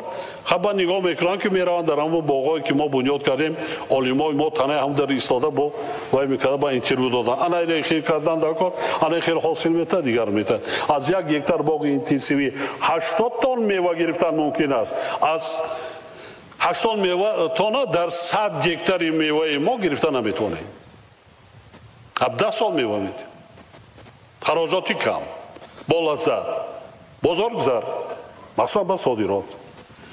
ҳатто хоҷагиҳои деҳқонии мо роҳбарош имрӯз дар вилояти хатлон ман медонам чанд нафар аз Калифорния, Америка 10-12 намуд ниҳолҳои беҳтарини ҳамин меваҳое ки мо зардолу аст, себ аст, олу аст, дигар аст оварда вилоятро ҳам таъмин карда, ҳам барои содирот вай када беҳтарин вай аст. ҳозир махсусан олимони соҳаи кишоварзиро ҳамкорӣ кардан, чӣ дар соҳаи чорводорӣ, растани парвари дигар, албатта кор кардан, лекин бе дигаргӯ кардани, бе ворид кардани тухмиҳои сатҳи баланд, элита, супер элита, репродуксияҳои аввал, ё ин ки зоти чорвои беҳтарин даври шӯравида буд, ҳатто аз Канада меовардан, мода тақсим мекардан, мо хоҷагии тухми парвар будем, мо вай мекардем, баъд вазорати хоҷагии кишон тақсим мекард ба тамоми ҷумҳурӣ. намудҳои серҳосил пахта имрӯз баъд мада менависанд олимо ки ҷаноби оли иҷозати тухми чигита аз фалон кишвар биёрем ки ин ҳосилнокии тухмиҳои мо паст рафтааст. соҳибкорони мо зотҳои нави чорворо аз кишварҳои дигар ворид карда истоданд, аммо чорвои маҳаллӣ ки ба шароити мо мутобиқ мебошад аз омӯзиш дур мондааст. дар ҳамин ҷо як чизро гуфтам, вай кардан, лекин раҳмат мардуми тоҷикистонда гуфтан, деҳқонои тоҷикистонда гуфтан. мо имрӯз қариб ки гӯшт ворид намекунем, ғайри камубеш гӯшти мурғ мондааст. ҳамирам намефикр мекунанд 2-3 сол аз байн меравад. худамонро таъмин мекунем. 1 кило гӯшти аз берун ворид накардем, яъне худамонро истеҳсоли дохили қатъӣ таъмин карда истодем, лекин сифатша хубтар кардан монда кор. маҳсулоти шири, гӯшти дигар, меваи сабзавот гап нест, ҳосилнокиша баланд бардоштан. олимони мо ҳатто таҷрибаи чорводорони пешқадамро дуруст намеомӯзанд ва ба зиёд кардани чорвои хусусоти маҳаллӣ кам диққат медиҳанд. мо аз олимони давлатҳои ҳамсоя дар масъалаи таҳқиқи ваксинаҳои чорво низ қафо мондаем ва аксари доруҳои ҳайвоноту парранда аз хориҷи кишвар ворид карда мешаванд. то ба ҳол доир ба бунёди корхонаҳои фарматсевтии истеҳсоли доруҳои чорво ягон иқдом амалӣ нагардидааст. ба соҳаҳои паррандапарварӣ аз ҷумла парвариши мурғи марҷон, инчунин моҳидорӣ ки талабот ба маҳсулоти онҳо дар мамлакат зиёд мебошад, кам диққат медиҳем. حالا که ما برای رشد این ساحه امتیاز مقرر کردیم و لایحه‌های فرمایشی را که در این سمت تهیه می‌شوند از جانب دولت مبلغ‌داری می‌نماییم. ما مبلغ جدا کردیم، 100 میلیون جدا می‌کنیم برای رشد صاحبکاری 3 ساله. وابسته به این اکادمی علم‌های کشاورزی و اینستیتوت‌های آن را ضرور است که فعالیت خود را به شرایط و طلبات روز موافق گردانیده مبلغ‌های فرمایشی و لایحه‌ای را به مسائل مبرم ساحه کشاورزی روانه نمایند، نظام و صفت کار و فعالیت را کلاً تغییر داده به کارهای علمی جدی مشغول شوند و به رشد بخش‌های مختلف ساحه کشاورزی مساعدت نمایند. عالمان ساحه کشاورزی همچنین وظیفه دارند که همکاری را با وزارت‌های کشاورزی، صنعت و تکنولوژی‌های نو، معارف و علم، اینستیتوت‌های اکادمی علم‌ها، مؤسسه‌های تحصیلات عالی کسبی، رهبران خواجگی‌های دهقانی و بخش خصوصی درست برآمده مانده جهت حل کمبودی‌ها چاره‌جویی نمایند. حاضرین ارجمند، تطبیق دستاوردهای علمی در استحصال و جاری کردن تجربه‌های اینواتسیونی در کارخانه و شرکت‌های صنعتی و استحصالی محرک اساسی رشد علمی باشد. از این رو با مقصد موافق است که بعضی تحقیقات علمی عالمان اختراعکار، ماجستر و اسپیرانت‌ها و دکترانت‌ها در همکاری با سوبیکت‌های خواجگیدار اجرا و در استحصالات عملی کرده شد. برآمدن چنین همکاری به تحکیم رابطه علم و استحصالات مساعدت کرده نتیجه خوب به بار می آورد. در کشور عالمانی که صاحب پتنت می باشند خیلی زیادند، اما آنها تنها رقمزاری شده استحصال کنندگان و شرکت‌های صنعتی از آنها آگاهی ندارند و جهت تطبیقشان تدبیر اندیشیده نمی‌شود. بنابراین حکومت مملکت وظیفه‌دار کرده می شود که با مقصد هم آهنگسازی علم و استحصالات در مدت 3 ماه برابر دولت جهت تأسیس ساختار نو در دستگاه اجرای پرزیدنت پیشنهاد منظور نماید. همزمان با این کارخانه‌های استحصالی را ضرور است که با مقصد بالا بردن ثمره‌ناکی استحصالات و زمانوی ساختن روند آن تکنولوژی علم طلب را بیشتر تطبیق کرده به این وسیله امکانیت همکاری ها را با مؤسسه‌های علمی کشور وسیع نمایند. گیولوژیا و مینرالوژیا از جمله علم‌هایی که رشد آنها را خودی طبیعت تاجیکستان تقاضا می‌کند و در این سمت برای تحقیقات و کشفیات و نوآوری زمینه مساعد وجود دارد. کشور ما که 93% آن را کوه‌ها تشکیل می‌دهند، یکی از پراسرارترین موضع‌های جغرافی عالم دانسته می‌شود.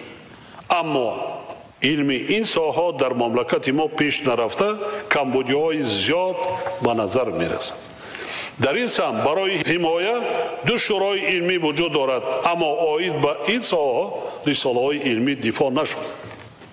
صاحبکاران وطنی هر سال برای به کشور آوردن سنگ‌های طبیعی آرایشی بیش از 20 میلیون دلار صرف می‌کنند، فقط برای مبلغ‌های راهی را 20 میلیون دلار فقط سنگ‌های آرایشی وارد کردن. این نرخ سنگ‌ها نه.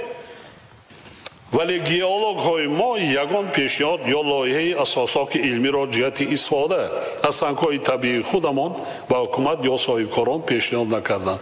نه 1-2-3 کارخانه، لیکن بنیاد کم است، طلبات را قانع کرده نمیتواند. از این رو به سراداره گیولوژیا و اکادمی علم‌ها سپارش داده می شود که در همکاری با صاحبکاران و شرکت‌های با نفوذ جهت برآمدن کارهای اکتشافی، معین کردن موضع کان‌های متل و سنگ‌های قیمت‌بها، آرایشی یا مسائل ساختمان، اینچنین کارکرد آنها چاره‌جویی کرده داریم و این مسئله هر 6 ماه به حکومت گزارش پیشنهاد نماید.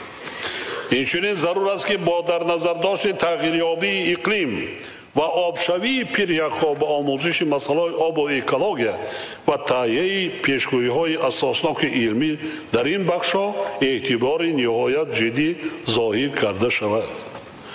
با مقصد اصلاح کمبودی‌های جای داشته و بهتر کردن صفت تحقیقات علمی در همه اینستیتوت و مرکزهای علمی اکادمی ضرور است که به مسائل‌های زیرین دقت مخصوص داده شود. یکم، وزارت معارف و علم، اکادمی علم‌های جمهوری تاجیکستان، اکادمی‌های ساحوی و قسم علمی مؤسسه‌های تحصیلات عالی کسبی را ضرور است که با در نظر داشت دورنمای رشد علمی وطنی و مناسبت‌های نوی جمعیتی موضوعهای فرمایشی را بار دیگر تجدید نظر کرده ساختارهای خود را به شرایط معاصر مطابق گرداند. دوم، اکادمی علم‌ها، اکادمی‌های ساحوی و بخش‌های علمی مؤسسه‌های تحصیلات عالی کسبی ترتیب معاصر مبلغ‌زایی برنامه‌ای، مبلغ‌زایی درخواست دولتی و مبلغ‌زایی با راه جلب سرمایه خارجی را جاری نماید. سوم، مؤسسه‌های تحقیقاتی همه ساختارهای علمی جهت در استحصالات جاری شدن اختراعات خود با نهادهای دولتی، شخصان واقعی و حقوقی، صاحبکاران و صنعتچیان همکاری را برا مانده با این کارخانه و شرکت ها برای مبلغ زاری کردن جهت عملی گردیدن درخواست‌های علمیشان پیشنهاد منظور نماید. چهارم، حکومت مملکت جهت تجدید ساختار اکادمی علم‌های کشاورزی چاره‌جویی کرده در مدت 1 ماه پیشنهادات خود را برابر دولت منظور نماید. پنجم، وزارت‌های صنعت و تکنولوژی‌های نو، کشاورزی، تندرستی و حفظ اجتماعی اهالی، انرژتیک و ذخیره‌های آب، کارخانه‌های صنعتی، صرف نظر از شکل تشکیل حقوقی و مالکیتشان، صاحبکاران استحصالی، مقامات محلی حاکمیت دولتی ولایت‌ها و شهرنمایی‌ها وظیفه‌دار کرده می‌شوند که جهت در عمل تطبیق نمودن دستاوردهای عالمان تاجیک چاره‌جویی کرده از نتیجه‌اش هر 6 ماه به شورای علم، معارف و اینواسیون نزد پرزیدنت جمهوری تاجیکستان حسابات پیشنهاد نمایند.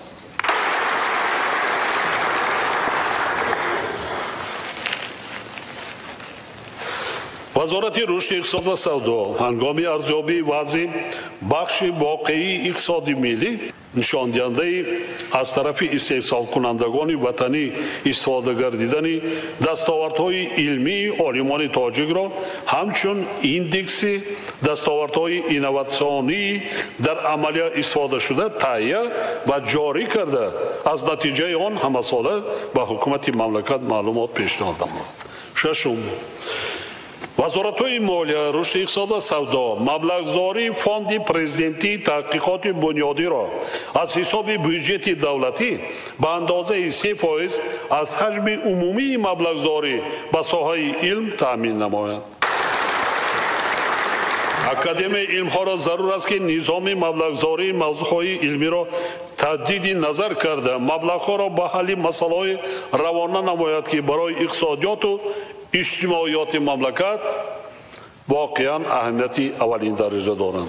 هفتم، با اکادمی علم‌های جمهوری تاجیکستان مقام ملی داده شده منبعد آن اکادمی ملی علم‌های تاجیکستان نامگذاری کرده شد.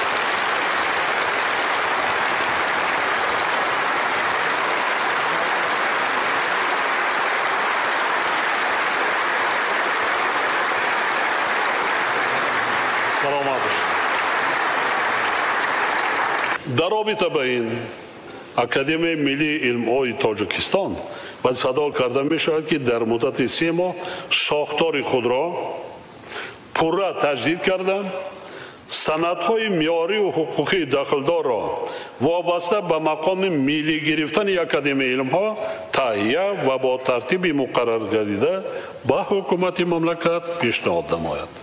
هشتم، به حکومت مملکت و وزارت مالیه سپارش داده می شود که با مقصد دستگیری عالمان و رشد علم بعد تجدید پوره ساختار اکادمی علم‌ها در خصوص تا آخر سال جاری بازنگری کردن اندازه معاش وظیفوی کارمندان اکادمی ملی علم‌ها چاره‌جویی کنند. یعنی ما معاش می‌گیریم.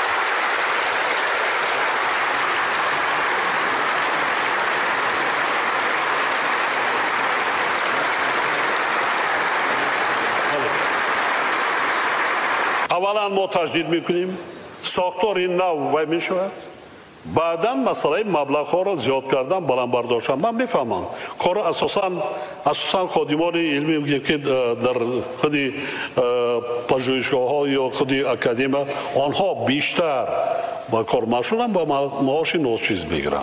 همش میفهمم. ما تحلیل میکنیم کیارال با چی اندازه چقدر بالا برداشتن مانده خوب است.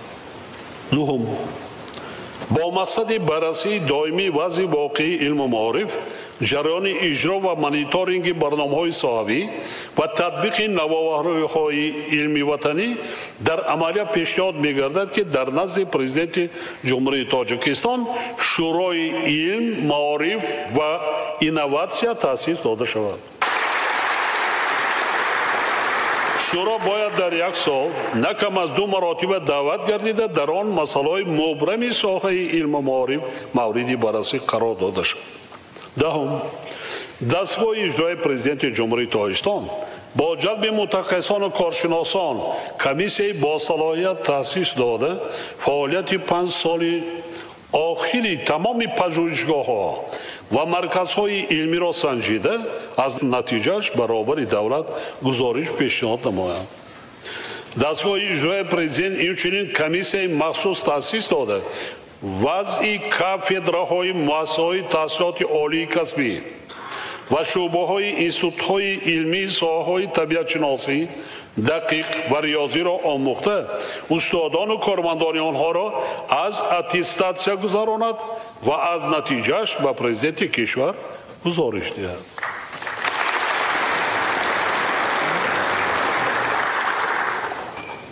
به دستگاه اجرایی پرزیدنت سپارش داده می شود که از حساب کارمندان دستگاه اجرایی وزارت‌های معارف و علم، تندرستی و حفظ اجتماعی، صنعت و تکنولوژی‌های نو، مهنت، مهاجرت و شغل اهالی، اکادمی ملی علم‌ها و اکادمی‌های ساحوی گروهی مشترک تأسیس داده وضع کابینت‌های فنی مؤسسه‌های تحصیلات میانه عمومی، ابتدایی و میانه کسبی، آزمایشگاه‌ها و مرکزهای علمی مؤسسه‌های تحصیلات عالی کسبی و پژوهشگاه‌های اکادمی‌ها را در مدت 4 ماه آموخته با پرزیدنت مملکت معلومات مفصل پیشنهاد نماید.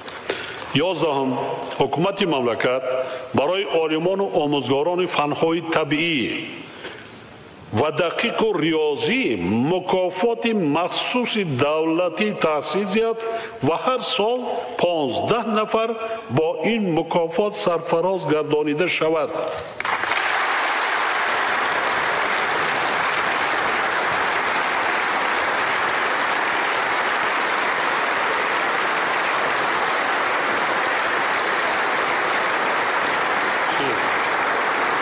مکافات مخصوصی دولتی ما برای سرحدبان‌ها داریم، بعضا سای معارف هم داریم، علاجی معارف داریم بعضا، لیکن خودی برای شما دستگیری کردنتان تشبس‌ها پیشنهادها باشه پیشنهاد کرد.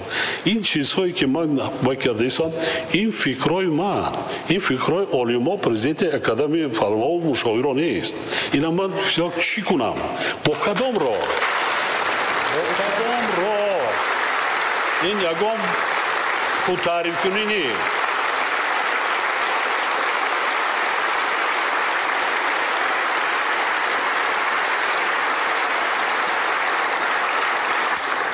دوستان عزیز، ساحه بینیت ساحه مرکب است. همین جوانان را بینید، از ما مکتب خواندیم، نه هر کس قابلیت ذهنی فنهای دقیق را آموختن دارد.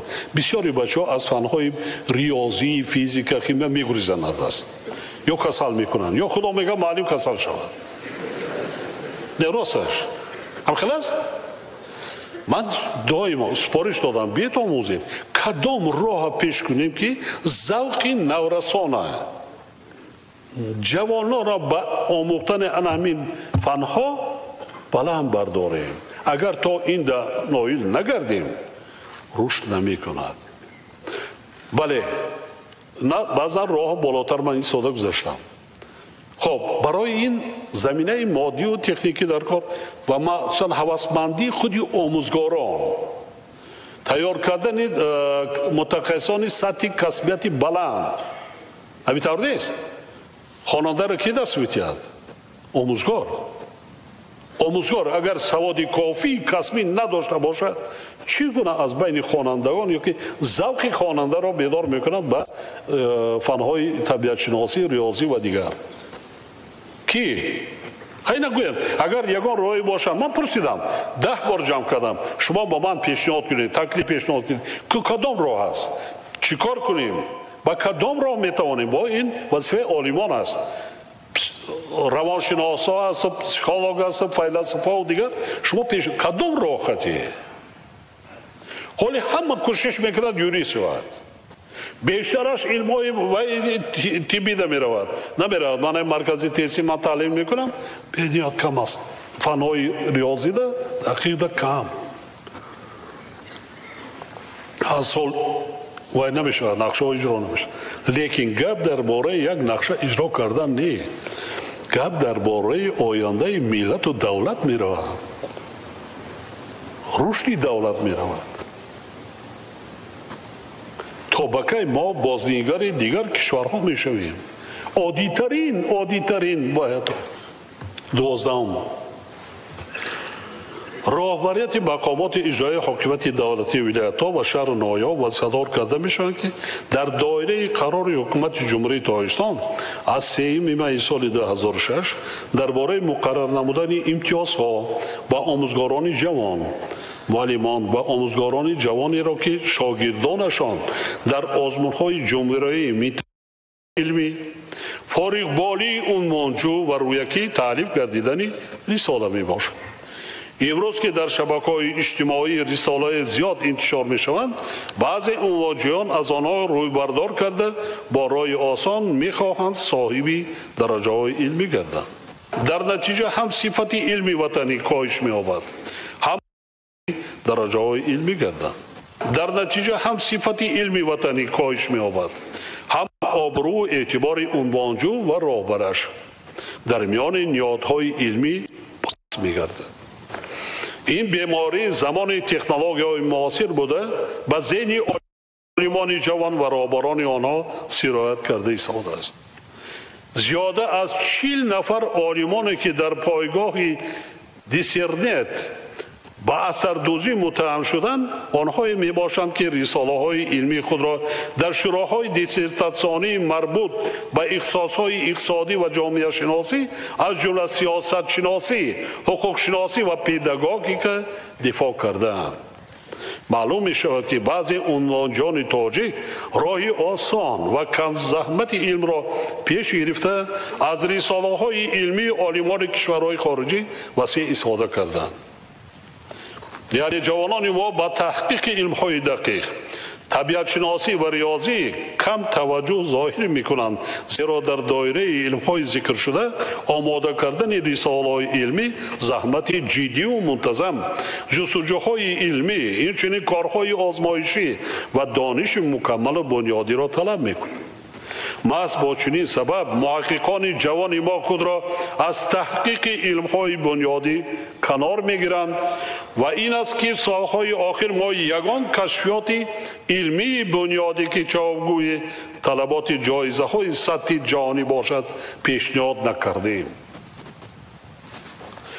با مقصد پیشگیری کردن از حالتهای اثردوزی یعنی سرقت در ریاست‌های اکادمی علم‌ها، اکادمی‌های صحابی، مؤسسه‌های تحصیلات عالی کسبی و مرکز ملی پتنت و اطلاعات، خریداری و نصب کردن سرورهای پراقتدار با ثبت و نگهداشت رساله‌های قبلا دفاع شده و موضوعهای علمی تحقیق شده ایستاده، اینچنین تشکیل نمودن شبکه مخصوص در نزد وزارت رشد اقتصاد و سودا با مقصد موافق می باشد. یک سببی با مطالعه آثار علمی و ادبی هدایت کردن رهبر دولت نیز همین مسئله داغ جامعه می باشد. با عالمان جوان مراجعت کرده آنها را دعوت می نمایم که هر یک سرچشمه را شخصا مطالعه کنند، با طرز تحقیق عالمان دیگر شناس شوند و بعداً خلاصه‌های علمی خود را در رساله‌هایشان جمع بسته نمایند. با در نظر داشت این به کمیسیون عالی اتستاسیونی اکادمی ملی علمها، وزارت معارف و علم، اکادمی‌های ساحوی و مؤسسه‌های تحصیلات عالی کسبی سپارش داده می‌شود که نارسایی‌های ذکر شده را هرچه زودتر برطرف کرده فعالیت شوراهای دیسرتاسیونی را منتظم مورد آموزش و تحلیل قرار دهند و از نتیجهش هر 6 ماه به دستگاه اجرایی پرزیدنت مملکت معلومات خطی ارسال نمایند. دانشمندان محترم و حاضرین گرامی، با همه شما مراجعت کرده تاکید می‌سازم که از بس که شما دارای دانش و سطح بلند ذهنی و تطبیق کننده سیاست دولت در این سمت هستید، با در نظر داشت گفته‌های بالا باید در تعلیم نسل نورس و تربیت کادرها سهمی ارزنده داشته باشید.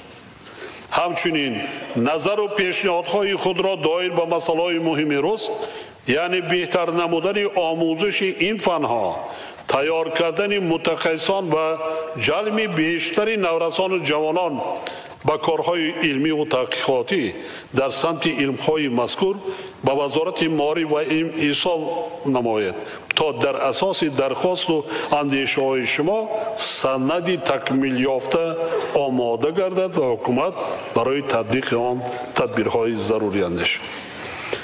با این مقصد ضرور دانسته می شود که علاوه بر سامانه پرزیدنت مملکت در نزد وزارت معارف و علم، اکادمی علم ها و اکادمی های ساحوی سامانه های علاوه تأسیس داده، هر یک پیشنهادی وارد شده آموخته سندی ذکر شده در اساس اندیشه های متخصصان آماده و به حکومت مملکت برای بررسی منظور کرده شد.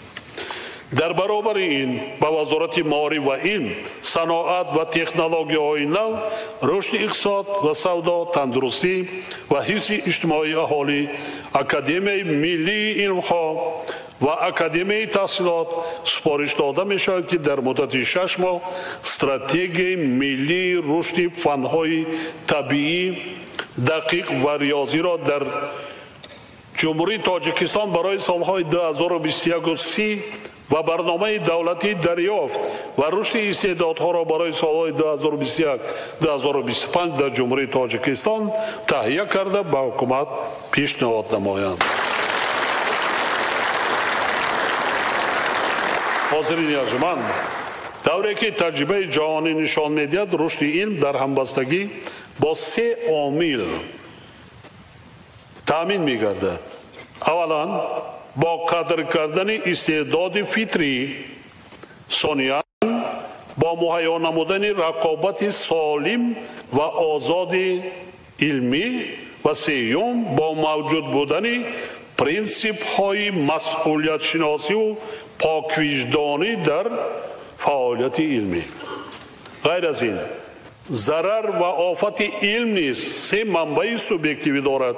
یکم اعتراف نشدن استعداد اصیل، دوم خودباوری مطلق و نشناختن اشتباه خود و سوم وارد شدن غرض در علم و مناسبت‌های علمی. بحث علمی باید در همه جا باشد، لیکن بحث علمی است. این مناسبت خصوصی وی ندارد. تحملگرا بودن اما در کار. بحث علمی یک چیز است، مناسبت شخصی چیز دیگر. اگر بحث در علم نباشد، علم رشد نمی کند.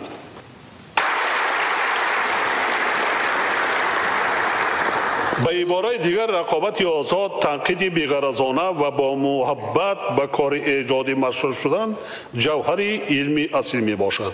همچنین اندیشه و افکار ما باید از تنقید نترسند.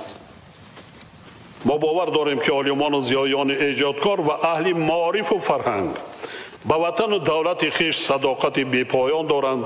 در حفظ دستاوردهای استقلالیت، رمزهای دولتی و مقدسات ملی تلاش می‌نمایند ارزش‌های بزرگ ملی و عمومی انسانی ارج می‌گذارند، خاطره تاریخی خلق را پاس می‌دارند که این همه بزرگترین صفت‌های زیایی حاصل می‌باشد.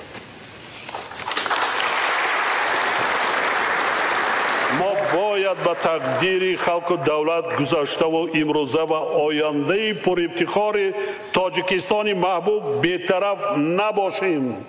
بی‌طرفی خود نشانه مرگ است.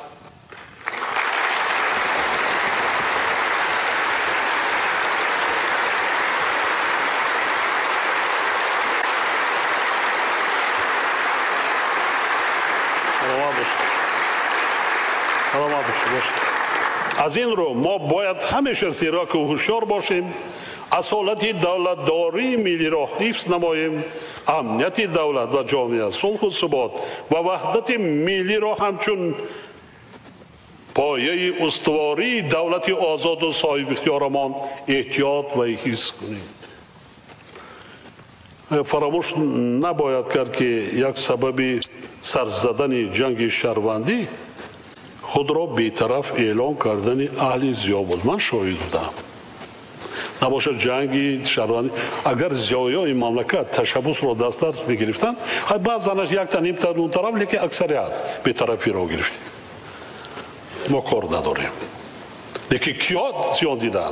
من در بالا گفتم تا حاضر تحلیل نکردین که چی هزارها نفر عالمان و متخصصان بهترین از خود اکادمی علوم سر کرده، دیگر اینستیتوت‌ها، دیگر ساختارهای و ساحه علم و معارف جمهوری تاجیکستان را ترک کردن. این حسارات جانکار نیست؟ چرا وعده میکنیم؟ کی گناهگار بود در این؟ چرا نوشته نمیکنیم؟ چقدر؟ نم یک سببی کم بودن امروز متخصصان عنواندار که در ساحه علم و معارف نمیرسد همین بود. برآمده و رفتن، عالمای بهترین رفتن، متخصصای بهترین تاجیکستان را ترک کردن. این برای ما شما درس است. گپ درباره رقابت دولت نمی رود. سخن در همان دوره خطر تهدید چی میکرد؟ پراکنده نشدن ملت تاجیک و از بین رفتن دولت جوان تاجیکان بود. چرا بی‌طرفی کنیم؟ دولت است که عالم است، دولت است که اکادمی است. که کار میکرد در سالهای 90؟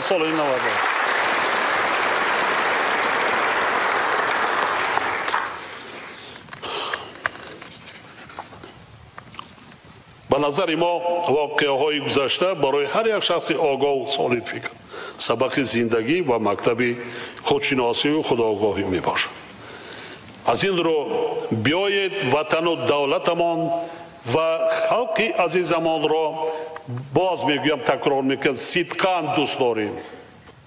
نسبت به تقدیر تاجیکستان محبوبمان بی‌طرف و بی‌تفاوت نباشیم، با قدر بزرگانش رسیم، نورسان و جوانان را تربیه نماییم و رابطه نسل‌ها و زمان‌ها را استوار کرده به سوی رشد کشور قدم‌های جدی گذاریم و این زمین و دیار بیشتاسا را آباد و پیشرفته گردانیم. در فرجام ملاقات میخواهم بار دیگر خاطر نشان نمایم که وضع معنوی و فکری جامعه امروزه اصلاحات جدی را تقاضا میکند و ما با اعتماد کامل و قدرت سازنده ضیایان و عالمان و دانشمندان مملکت امیدواریم که آنها این کمبودی‌ها را سریع وقت اصلاح نموده در رشد علم و معارف و فرهنگ ملی سهمگزار می شوند و با دستاوردهای شایسته خود وطن عزیزمان را در عرصه جهانی معرفی می نمایند. در این جاده با عالمان و ضیایان کشور برای کار خواسته باور دارم که شما در آینده نیز با مسئولیت بلندی شهروندی در راه رشد علم و معارف قدم‌های استوار گذاشته نیروی خود را به پیشرفت بازم بیشتر این ساحه روانه می‌سازید. اطمینان دارم که با آثار و تحقیقات علمی و موقع وطن دوستانه خود از علم وطنی دفاع میکنید و در ادای این رسالت شهروندی تلاشی بیشتر مینمایید. بار دیگر تمام هموطنان عزیز و همه شما عالمان و کارمندان ساحه علم و معارف، زیایان ایجادکار، ادیبان و اهل فرهنگ و هنر را به افتخار جشن نوروز تبریک گفته برایتان برای کار و کامیابی ها آرزو می نمایم. سعادتمند و سربلند باشید.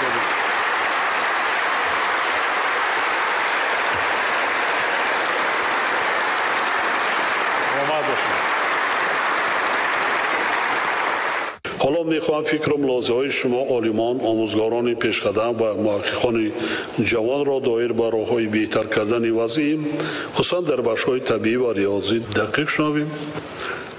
در تالار منبرها گذاشته شدند، هر کدامشان میتوانید نظر خویش را دایر به موضوع بررسی شونده آزاده بیان نمایید. اگر یگان پیشنهاد مشخص هم داشته باشید، مرحمت منبرها در اختیار شما قرار دهند. اساسگذار صلح و وحدت ملی، پیشوای معظم ملت، من مولوده محمدنیاز، نامزد علمای تکنیکی، دوچنت فاکولته خیمی دانشگاه ملی تاجیکستان، اختراعکار، دارنده مدال طلای سازمان عمومی جهانی مالکیت ذهنی برای تکنولوژی کارکرد و تازه‌کنی اشیاء خام محلی، دارنده مدال طلای اسوسیاسیون زنان اختراعکار دولت کره جنوبی برای مواد دارویی جهت تبابتی آلرژی پوست می باشم. جناب عالی، اختراعاتی که عاید تکنولوژی کارکرد و تازه‌کنی اشیاء خام محلی تلخ که در ناحیه اشکاشیم جایگیر است، در شرایط لابراتوری به دست آورده ایم که برای تیار نمودن مواد دارویی از قبیل خاک‌های کودکانه، ملهم‌ها، سوسپنزها و مواد آرایشی استفاده کرده می شود. پیشنهاد می نمایم که کارکرد صنعتی آن براه مانده شود. پیشوای معظم ملت، اختراعات دوم ما در اساس خاک‌های اصل شده تلخ با علاوه نمودن گیاهای شفابخش دیار از قبیل زرینگیاه، علف سیدندانه و دیگر گیاها در شرایط لابراتوری کارکرد کرده شده است. اگر این اختراعات به استحصالات وارد کرده شود، یکی از مشکلات فارماسیوتی جمهوری راه حل خود را می‌یابد. محترم پیشوای ملت، معلمان و اختراعکاران جوان، از دستور و هدایت و تاکیدهای امروزه شما در سمت پیشرفت علم تکنیک اعلام گرفته برای آبادانی کشور عزیزمان تاجیکستان صادقانه خدمت می نماییم. از توجهتان سپاسگزارم. معلم یک جان تشکر. پیشنهادهای شما را با اینابت میگیریم. من آفرین میگم به شما بانو. میدونید سیاستی روبروی دولت نسبت به دستگیری به بانوان، دختران بالای آخر، صاحب استعداد، زنان چگونه است؟ ما دستگیری میکنیم. مثلا در ساحه علم حاضر دیروز پارلمان بود 32 نفر از 63 32 نفر عالمان بودند. پارلمانت کسبی بسیار سطحی بالا 15 نفر بانوا بودند. از انتخاباتی گذشته بیشتر. پیشنهاد کن خطی پیشنهاد ما حتما با این آمد میگیریم. تا توان ما دستگیری میکنیم. برای همین جمع اومدیم. سلامت باشید. تشکر. پیشوای ملت، من چهارشنبه زاده سیراج‌الدین، نامزد علم‌های تکنیکی، اسیستنت کافدر الکترotامین‌کنی دانشگاه تکنیکی تاجیکستان به نام محمد آسیمی میباشم. ما اقدام شما را محترم جناب عالی وابسته به اعلان نمودن سالهای 2020-2040 20 ساله آموزش و رشد فن‌های طبیعت‌شناسی دقیق و ریاضی در رشد ساحه معارف دستگیری نموده. برای عملی نمودن این اقدام‌ها یک چند پیشنهادهای داریم. با اجازت شما می‌خواهم آنها را بیان نمایم. مرحمت. парки технологии донишгоҳи техникии Тоҷикистон ба номи Осимӣ бо дархости 8 муассисаи олии касбӣ ва 2 коллеҷ истеҳсоли таҷҳизотҳои воридивазкунанда зиёда аз 25 номгӯи корҳои озмоиширо аз фаннои физика ба роҳ мондааст, ки дар раванди таълим аллакай васеъ истифода бурда мешаванд. Парки технологии донишгоҳ имкон дорад ки дар сурати зарурат истеҳсоли таҷҳизотҳои лабораториро аз фанни физика вобаста аз муассисаҳои таълимии ҷумҳурӣ вобаста ба дархости онҳо ба роҳ монад. дар баробари ин олимони донишгоҳ ва магистрантони ихтисоси дастгоҳҳо ва системаи биотехникӣ дар ҳамкорӣ бо олимони тиб якчанд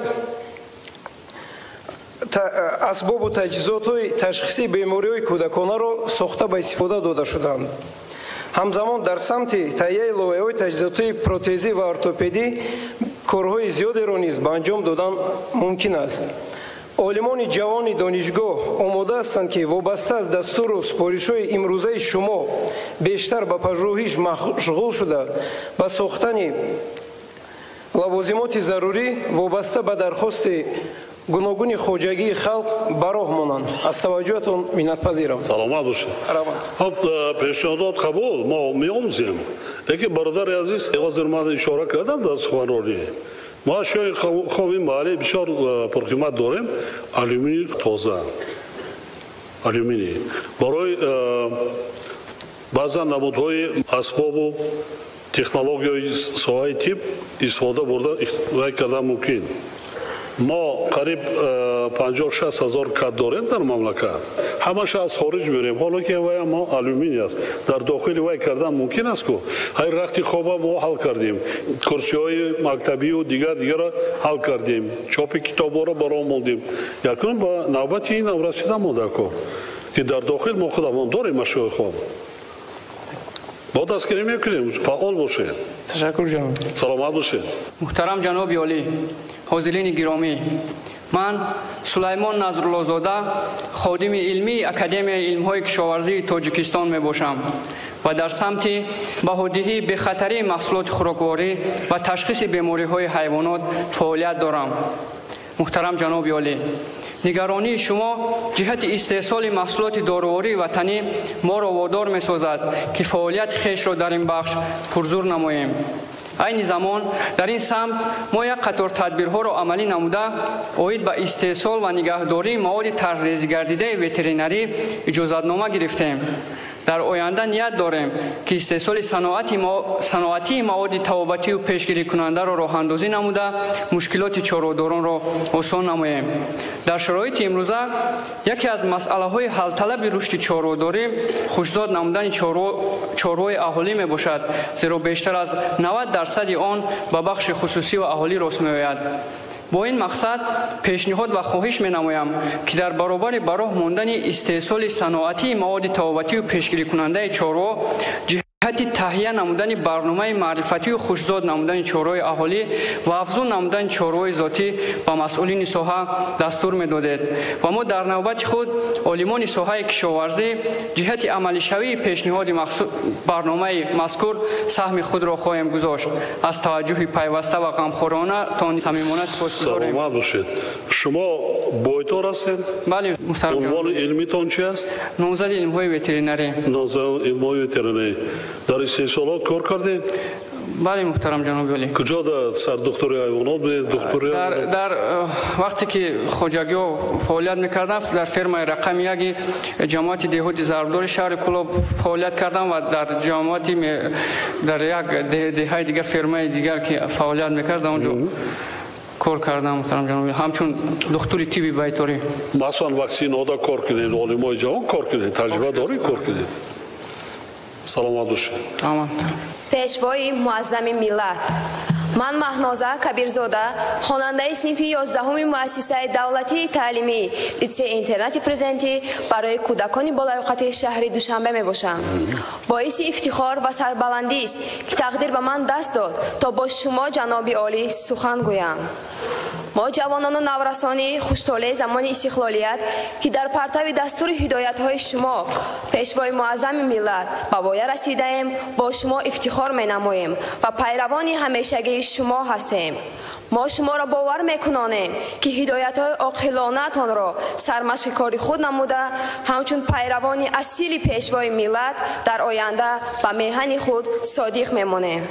در اساس هدایت‌های شما که همه ساله ذهنی برآمدهایتان آموزش فن‌های دقیق را مخصوصاً قید می‌نماید، ما خوانندگان تلاش بر آن می‌ورزیم تا فن‌های دقیق را از خود نموده تاجیکستان را شرف تاجیکستان را در عرصه بین‌المللی بلند برداریم.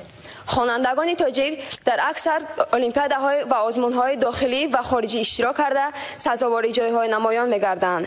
از جمله شخصا من در دولت ایالات متحده آمریکا میان 74 دولت در المپیاد بین‌المللی با لایحه خود اشتراک کرده سزاوار شاه جایزه این آزمون گردیدم. اینچنین در دولت‌های رومانیا، مالزیا، قزاقستان و ازبکستان در یک قطار آزمون‌ها اشتراک کرده سزاوار 3 شاه جایزه، 4 مدال طلا، 1 مدال نقره و 2 مدال برنجی گشتم.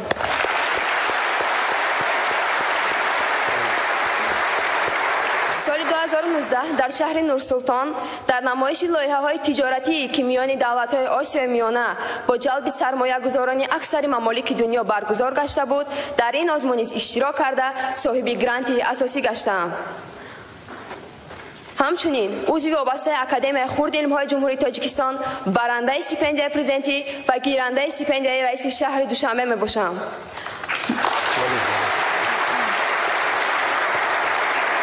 ما همه این دستاوردهایمان را نتیجه سیاست عاقلانه، زحمت و تلاش‌ها و دستور و هدایت‌های پدرانه شما پیشوای معظم ملت می‌دانیم. تشکر زیاد جناب عالی. سلامت باشید. نازم دختر جان، شما کادرای زمان استقلالیت همه همین کار زحمت‌هایی که ما وای کشیده سازیم برای شما نسل جوان امروزه نورسان برای شما است. شما باید علم آموزید، کسب و هنر آموزید، خود دانشمند شوید، آینده دولت را صاحبی کنید، بنیاد کنید، سازید. موفقیت ناز وای خون ناز. محترم پرزیدنت جمهوری تاجیکستان، من رضای بهرامزاد خادم علمی و همزمان رئیس شورای عالمان جوان انستیتوت فیزیک تکنیکی به نام سلطان عمرف هستم. دستاوردهای علمی به انسان امکانیت داد که پرواز به کیهان و آموزش قعر اقیانوس، درک خاصیت‌های ذره‌های بنیادی و ساختن مواد نو را عملی نموده سطح زندگی خود را بالا برد و مقام خود را در جهان استوار نماید. درجه رشد علم خصوصا علم‌های دقیق و طبیعت شناسی امکان می‌دهند که خاصیت‌های از میلیارد یک حصه ذره و ابیکت‌های میلیاردها سال روشنایی از ما دور تحقیق شوند. ما محققان کشور در این روند از جامعه علمی جهانی جدا نبوده تا حد امکان سهم خود را در آموزش قانونیت‌های طبیعت و حادثه‌های محیط اطراف می‌گذاریم. جناب عالی، در همین زمینه رساله علمی من با نام آموزش گام کوانت‌های بلند انرژی کیهانی توسط دتکتورهای چرینکووی تجربه‌های کوهی در عرفه حمایه بوده با آموزش نورهای کیهانی بلند انرژی مخصوصاً گام کوانت‌های فوق انرژی کیهانی بخشیده شده است. در دایره دستاوردی خود ما متدی نوی به قید گرفتن گام کوانت ها و جداسازی آنها را از بین ذره های ضریرناک کیهانی توسط دتکتورهای نوی چرینکووی پیشنهاد نمودیم. در صورتی در عملیه تطبیق شدن، یعنی در پایگاهی آموزشی نورهای کیهانی پامیر نصب گردیدن دتکتور و تلسکوپ های مذکور، ما میتوانیم توسط به قید گرفتن گاما کوانت ها درباره روندهایی که در اطراف ورطه های سیاه در قعر ستاره ها و هنگام ترکش آنها معلومات به دست آورده، همچنین درباره فضای محیط بین ستاره‌ای تحقیقات انجام دهیم. جناب عالی، در پرتوی از جانب شما پیشنهاد شدنی 20 سالگی رشد و آموزش فنهای دقیق و طبیعت شناسی در ساحه علم و معارف اعلان گردیدن سالهای 2020-2040 پیشنهاد داشتم که از طرف وزارت معارف و علم و اکادمی علم‌های کشور 2 آزمون جمهوریوی تأسیس داده شود. یکم برای ترغیب و تشویق علم، جهانبینی علمی و دانش‌های تکنیکی آزمون با نام اسرار کائنات. دوم برای کشف و جلب عالمان و اختراعکار و نوآور آزمون اختراع به خاطر فردای ملت. امیدوارم که این پیشنهاد ما برای کشف و جلب استعدادهای نو مساعدت می‌نماید. تشکر. ما حتما پیشنهادهای شما را می‌آموزیم. متخصصان می‌آموزن پیشنهاد میکنن با ما. فکر بعضا پیشنهادهای خوب هم است. در یک جا کردن عرض و تکلیف اقداری یک کردن ممکن است. البته. یکی ما سوال دارم شما جوان. من موضوعی مرا به فکر بسیار نفهمیدم. ما چیکار کنیم که کدام راه است؟ اون چیز راهایی که من میفهمیدم با اون درجه که فهمیدم من گفتم. چیکار کنیم که ما ذوق نورسان و جوانان با آموزش فنهای طبیعت شناسی، ریاضی، فنهای دقیق زیاد کنیم. ما چه گفتی رنگ خودت برای یک خودت تنها نباشی 1000 کس باشد 2000 باشد. خب یک اکنون ما بگردیم داریم آریمانی در این سام ستاره‌شناس وای داریم اینستیتوت بازن زیده سنجمان این سوای فیزیک با خیلی پیشرفته است. لیکن ما که نسل جوان وای کردن هستیم. چی راه است؟ با کدام چه کردن ممکن؟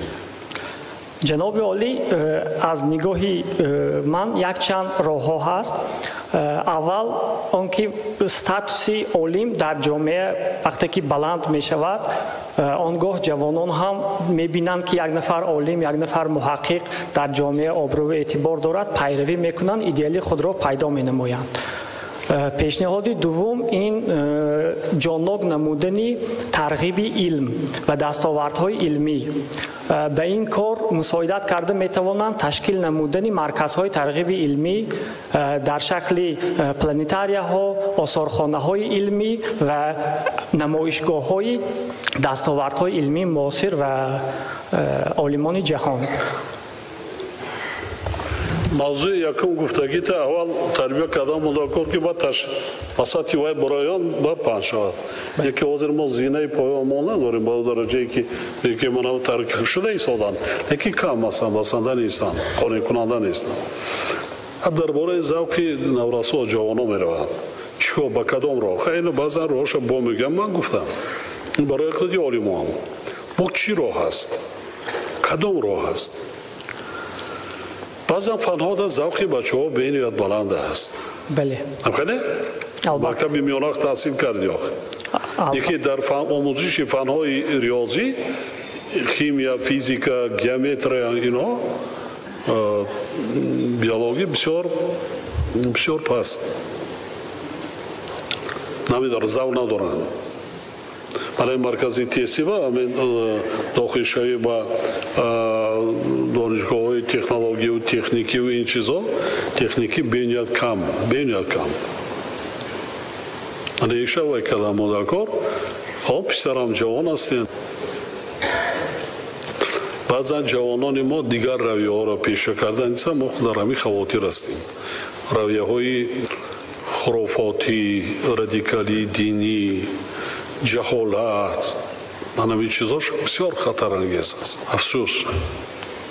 جناب عالی، محض همین جهانبینی علمی، دانش‌های تکنیکی و رشد تفکر تکنیکی در جامعه میتواند پیش روی همان خرافات را بله آقا نتوانست که جنگ شهروندی در تاجیکستان سر زد. انم خرافات گفته هم حزب و حرکت‌های رادیکالی دینی زیدی پیشرفت و ترقیات علم است.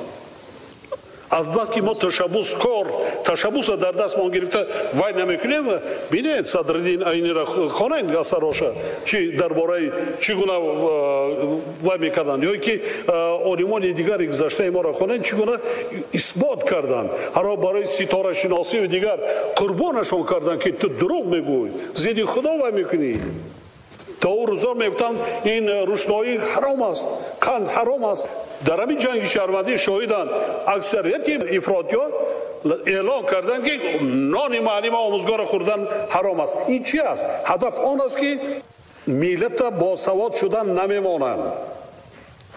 فهمیدید؟ اما برعکس همین موضوع اما اساسش همین است. لیکن با این وای ندارن. تکنیک و تکنولوژی وای ندارن.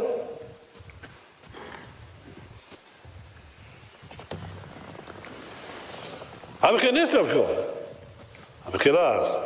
انا بسیار حالت اهل زیای مملکت عالمان و دانشمندان دیده ای در است جواب نمیگوییم، جواب قاطع نمیدیم، یا میترسیم یا دروغ هستیم.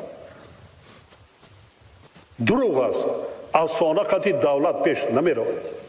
برای همین اهل زیای مملکت عالمان و دانشمندان پیش از همه تکیه برای چی ملت باسواد باشد، سطح معرفت ناکی مردم بلند برداشتن. ما دکار راه و وسیله‌اش گفتیم از باشه بچه ها سرکرد نسل جوان نرود.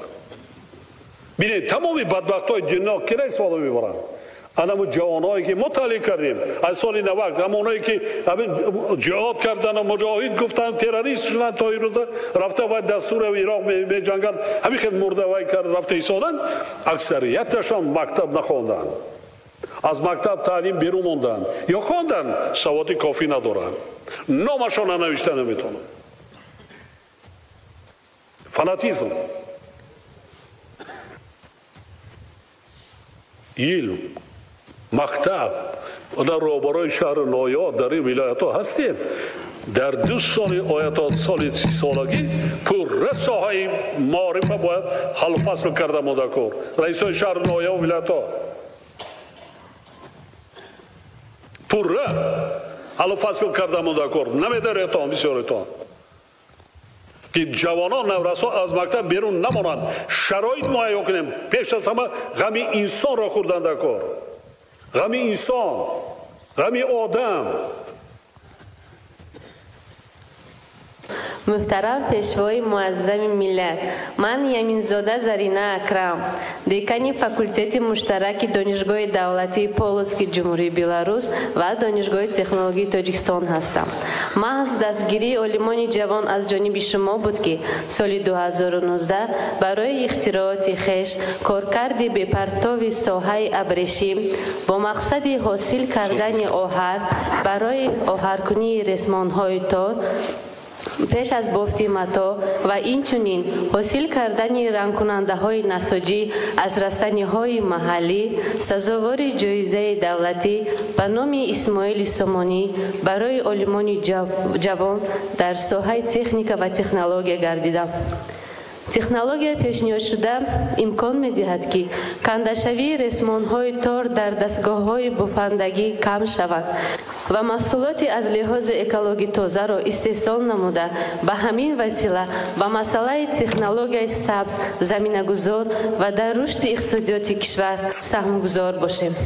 محترم جناب عالی، تاکیدهای شما سری وقتی بوده با مقصد عملی شوی دستور و سپارش ها در راه مسئله های پیشنهاد شده تان به خاطر پیوند عمیق علم با استحصالات پیشنهاد می نماییم که در زمینه کارخانه صنعتی استحصال نتیجه کارهای علمی دانشجویان دانشگاه تکنولوژی به راه مانده شود.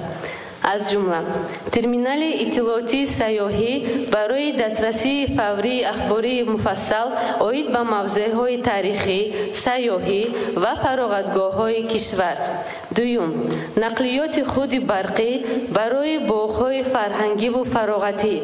سوم، منبر اینتراکتیوی مولتی‌مدیا برای مکتب‌های میانه، لیسه کالج‌ها و مکتب‌های عالی کسبی. و چهارم، عربچه برقی universali برای مایوبان. از توجهتان سپاسگزارم. رحمت. همین یک تکلیفات بسیار معقول شد. ماشین‌های برقی در باغ‌های فرهنگی و فراغتی. باغ‌ها و فراغتی هم کردیم که مردم قدم زنن سلامتیش نقص کنن. همتر خراب شود. باغ برای سلامتی انسان حالا بگویم پرابلم وزیر تندرستی در اینجا هست، پرابلم در جمهوری تاجیکستان کسل دیگر این چیزا که دیابت قلب مسئله کسری گیبرتونی دیل قلب یا اصابی فربه میشد فربهی راه نمیگردیم این برای بهتر کردن سلامتی است با دوای تازه گرفتن است خون کار میکنه در حرکت میکنه اسپری نمیشه قدم زنین حرکت کنین نشینی خانه ده همون ماشین چه که بکنیم در خانه ماشین در اینجا ماشین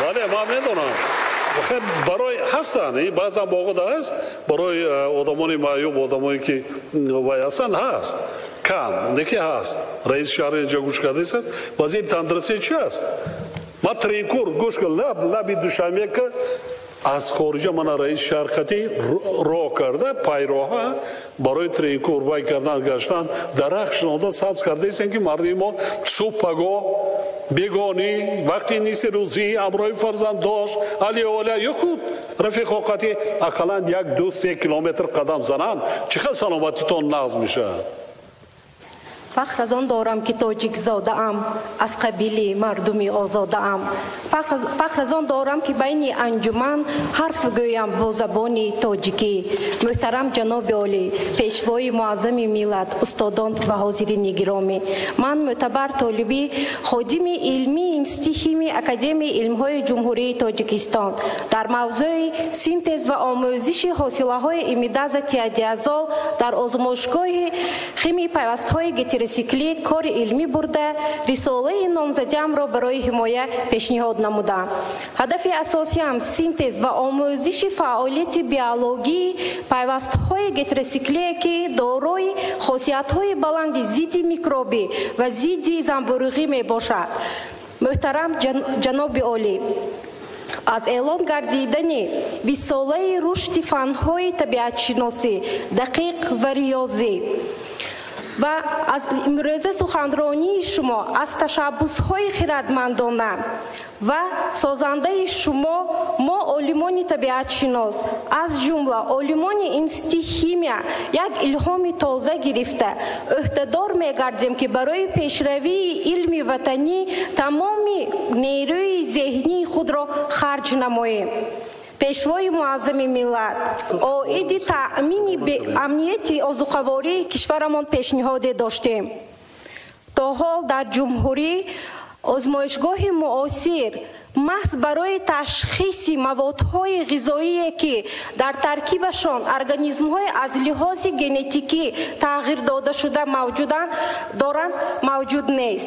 تأسیس این گونه آزمایشگاه امکان می‌دهد که تمام محصولات آذوقه‌واری هم وطنی و هم از بیرون کشور داخل شده را تحت نظارت گرفته تشخیص کرده شوند.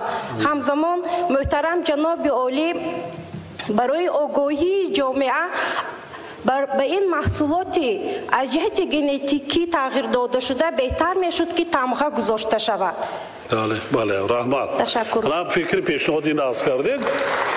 حاضر ما در تخمی‌ها را بعضا زراعت‌ها را آورده ایستادن از مخصوصا مکدون من از این خطی نشان دادن تلویزیون وای کردن رکلام کردن واکوم کرده وای میکنن لیکن تخمی از امریکا آوردگی اگر نمون وای باشد مودیفیکیشن وای باشد باید برای سلامتی انسان بسیار زیاد فربه کنی و دیگر کنی اما مردم هم میبینیم که هستن از همین مسئولات ها درست گفتید حتما ما با این آباد میگیریم میآموزیم شما هم کمک میرسونید لیکن بعضا نمودهای مسئله پژوهش‌هاش که باید کایها باید اختراع میکردیم در استحصالات جاری میکردیم این استحصال نه اونقدر با فکر چیزی وای بود مسئله خلور این هم حاضر اینفکسیون ده در کره که امیرم ای خارج میاره ما اشیاء خامش داره نگارش داره آنخنه اگر در یک شبانه روز علمان انستیتوت شیمی استحصال گیپوکلوریت ناتری رو برای آموختن مداکور بعد همکاری داشتن مداکور با دیگر اینستیتوت‌ها با دیگر دولت‌ها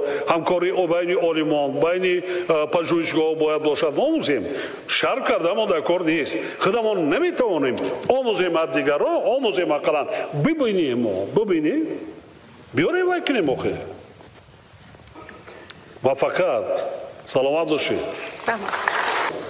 یاردم کنید بانوارا یاردم کنید دستگیری کنید ذهنشان بسیار پیشرفته است زیرک هستند چقدر هستند با این بسیار من همین بانوان روزی بانوان گپ زدم تکرارم شود حتی جوان دختران در نهای دوردست کوهستان با خواندن آموزش علم دانش بسیار ذوقی بلند دارند بسیار محترم پیشوای معظم ملت من розиқзода فرزانه دانشجوی کورس سیوم دانشگاه ملی تاجیکستان غالب آزمون جمهوری دانشجوی سال 2018 با نمایندگی از نام گیرندگان استیپندیای پرزیدنتی مؤسسه‌های تحصیلاتی عالی کشور میخواهم منتداری صمیمی خویش را جهت دستگیری‌های پیوسته به ما جوانان بیان نمایم. باعث خوشنودی و سرفرازی ما دانشجویان است که با غمخوری‌های بی‌واسطه شما منتظم شماره گیرندگان استیپندیای پرزیدنتی زیاد گردیده مبلغ گذاری نیز سال تا سال می‌افزاید. خوشبختانه امروز نیز ما شاهد این اقدام نجیب و خیرخواهانه شما محترم پیشوای ملت جهت بلند برداشتن استیپندیای پرزیدنتی گردیدیم. این توجهتان باعث هوسمندی نورسان و جوانان صاحب استعداد گشته آنها را در سمت علم آموزی باز هم روح بلد می‌گرداند. جناب عالی به صفت غالب دور شهری آزمون جمهوری تاجیکستان وطنی عزیز من می‌خواهم چند مصرع از ایجادات خودم بهرتان قرائت نموده باشم. مهر وطن، مهر تو در سینه‌ام به انتهاست، روشنی آفتاب اندر سماست، هر کفی خاکی زرنگیزت به چشم، دلربا و مهر افزا پر جلاست، هر فرازی قله تو با شکوه، با خواهی خرمی تو با صفاست، سربلندم میهن بس خاکی تو، مرزی مردانی بزرگی جان فداست. سلامت باشید. حسن همین شما روح الهامی تازه ببخشید، قوت می‌آورد. وقتی در داخل کشور به این شهر و نویا سفر میکنم بیشتر جوانان و پیش چند سال پیش خیلی نبود حاضر جوانان بیشتر نه نان میگوین نه دیگر نه قیمتی نه قاطی نه دیگر فقط خواندن میکنن. جناب عالی من خواندن میخواهم. محترم پیشوای ملت من سرایو مقصودزاده دکتر علمی طب پروفسور عضو وابسته اکادمی علم‌های طبی جمهوری تاجیکستان میباشم. در معرضه پرمحتوای شما دستاورد و کمبودی‌های ساحه تندرستی به طور مشخص بیان یافته ما عالمان ساحه را وادار میکند که در دایره دستور و هدایت‌های شما جناب عالی به رشد علم تندرستی و تحقیق مسئله‌های عمده‌ترین آن دقت اولین درجه دهیم. محترم جناب عالی در زمان صاحب استقلالی کشورمان تشخیص و طبابت یک قطار بیماری‌ها با استفاده از تکنولوژی زبانوی به طور وسیع برآمده شده است که مراجعت شهروندان را به خارج کشور کاهش دادند. با وجود این در تربیه کادرهای بلند اختصاص بخصوص در سمت‌های ژنتیک، ایمونولوژی، پاتاناتومی، تشخیص و طبابت نوری و استفاده بری دستگاه‌های معاصر امکانیت‌های ما کمی محدود می‌باشد. از این خاطر پیشنهاد می‌نماییم که توسط استیپندیای بین‌المللی درخشندگان مقدار کوتاها را جهت آماده نمودن متخصصان در این اختصاصات در خارج کشور زیاد می نمودید. معلمان ساحه طب من بعد تمام نیرویمان را بهر کشفیات و نوآوری‌های علمی طب روانه ساخته شما محترم جناب عالی را باور می‌کنیم که در بهترگردانی سالمی جامعه نقش ارزنده خواهیم گذاشت. تشکر. یک جان تشکر معلمان. نسبت پیشنهاداتون پروبلم نیست. برعکس вот از لحاظ فوند درخشندگان حاضر در دیگر فوندها زیاده از 30,000 دانشجویان جوانان بالایاقت در خارج کشور تحصیل کرده است. حتما در تا نظارت میگیرند. سلامت باشید. پیش سالا این خیلی نبود. یعنی کمو بیش علاقه ذوق جوانان به خواندن آموختن کسب هنر آموختن بیشتر شده ایستاده است. زحمت کشیده منفعت ملت، منفعت دولت، منفعت خلق تاجیکستان از همه منفعت‌ها بالاتره. اندیشه کنیم کجا بودن استادای ما شما؟ کجا بودن پدر و مادران بعض ما؟ پیش از اینا چه بابا کلان ما شما کجا بودن؟ بسیاری ها شاید فراموش شدن. لیکن آن دانشمند برای چی ما 1100 سالگی دولتداری سامانیان بعدی 1100 سال زنده کردیم؟ برای چی رودکی میگیم؟ برای چی صدرالدین عینی میگیم؟ برای چی میرزا ترسوزاده میگیم؟ برای چی مولانا میگیم یا که سعدی و حافظ دیگر یا که دیگر علما؟ وقتی زحمت کشیدی یک کاری خیر و ثواب، یک کاری که با خودی منفعت مردم است، عالم جاویدان است، اهل زیاد جاویدان است، میماند. بینید حاضر زمزمه میکنن شعرهای یا که از دوره گذشته بگیم از مولانا بیشتر غزل میکنن، از رودکی، از سعدی، از حافظ. خب از امروزه هم تا زمان حاضره هم میکنن، از لایق، از بازار از وای میکنن. بینیتون هر وقت نام وای نیست که گرچه که در حیات نیست، لیکن وای جاویدان است، زنده است، در قلب مردم است، دوستشان می‌دارند. برای همین هیچگاه من می‌بینم بعضا مریض دیگه تمام ما شرایط امکاناتمون میرسد، ما شما را سرپرستی میکنیم، نگاه و بین میکنیم، در قد کوچک نمیپرتایمتون. در سال وزمین ترین من شما را استیپند کردم که شما خارزار نشویتون، شما در قد کوچک نمانین، محتاج به دیگران نشویتون. من علاوه با اکادمیکا عضو وابسته من استیپند معین کردم. حاضر همه چی در دست ما و شما. رهبر دولت شما را دستگیری میکند. دیده سادتان من از روز اول ساحه علم و معارف بودم. چقدر ما مکتبای با ساختن ما در کار این بسنده نیست.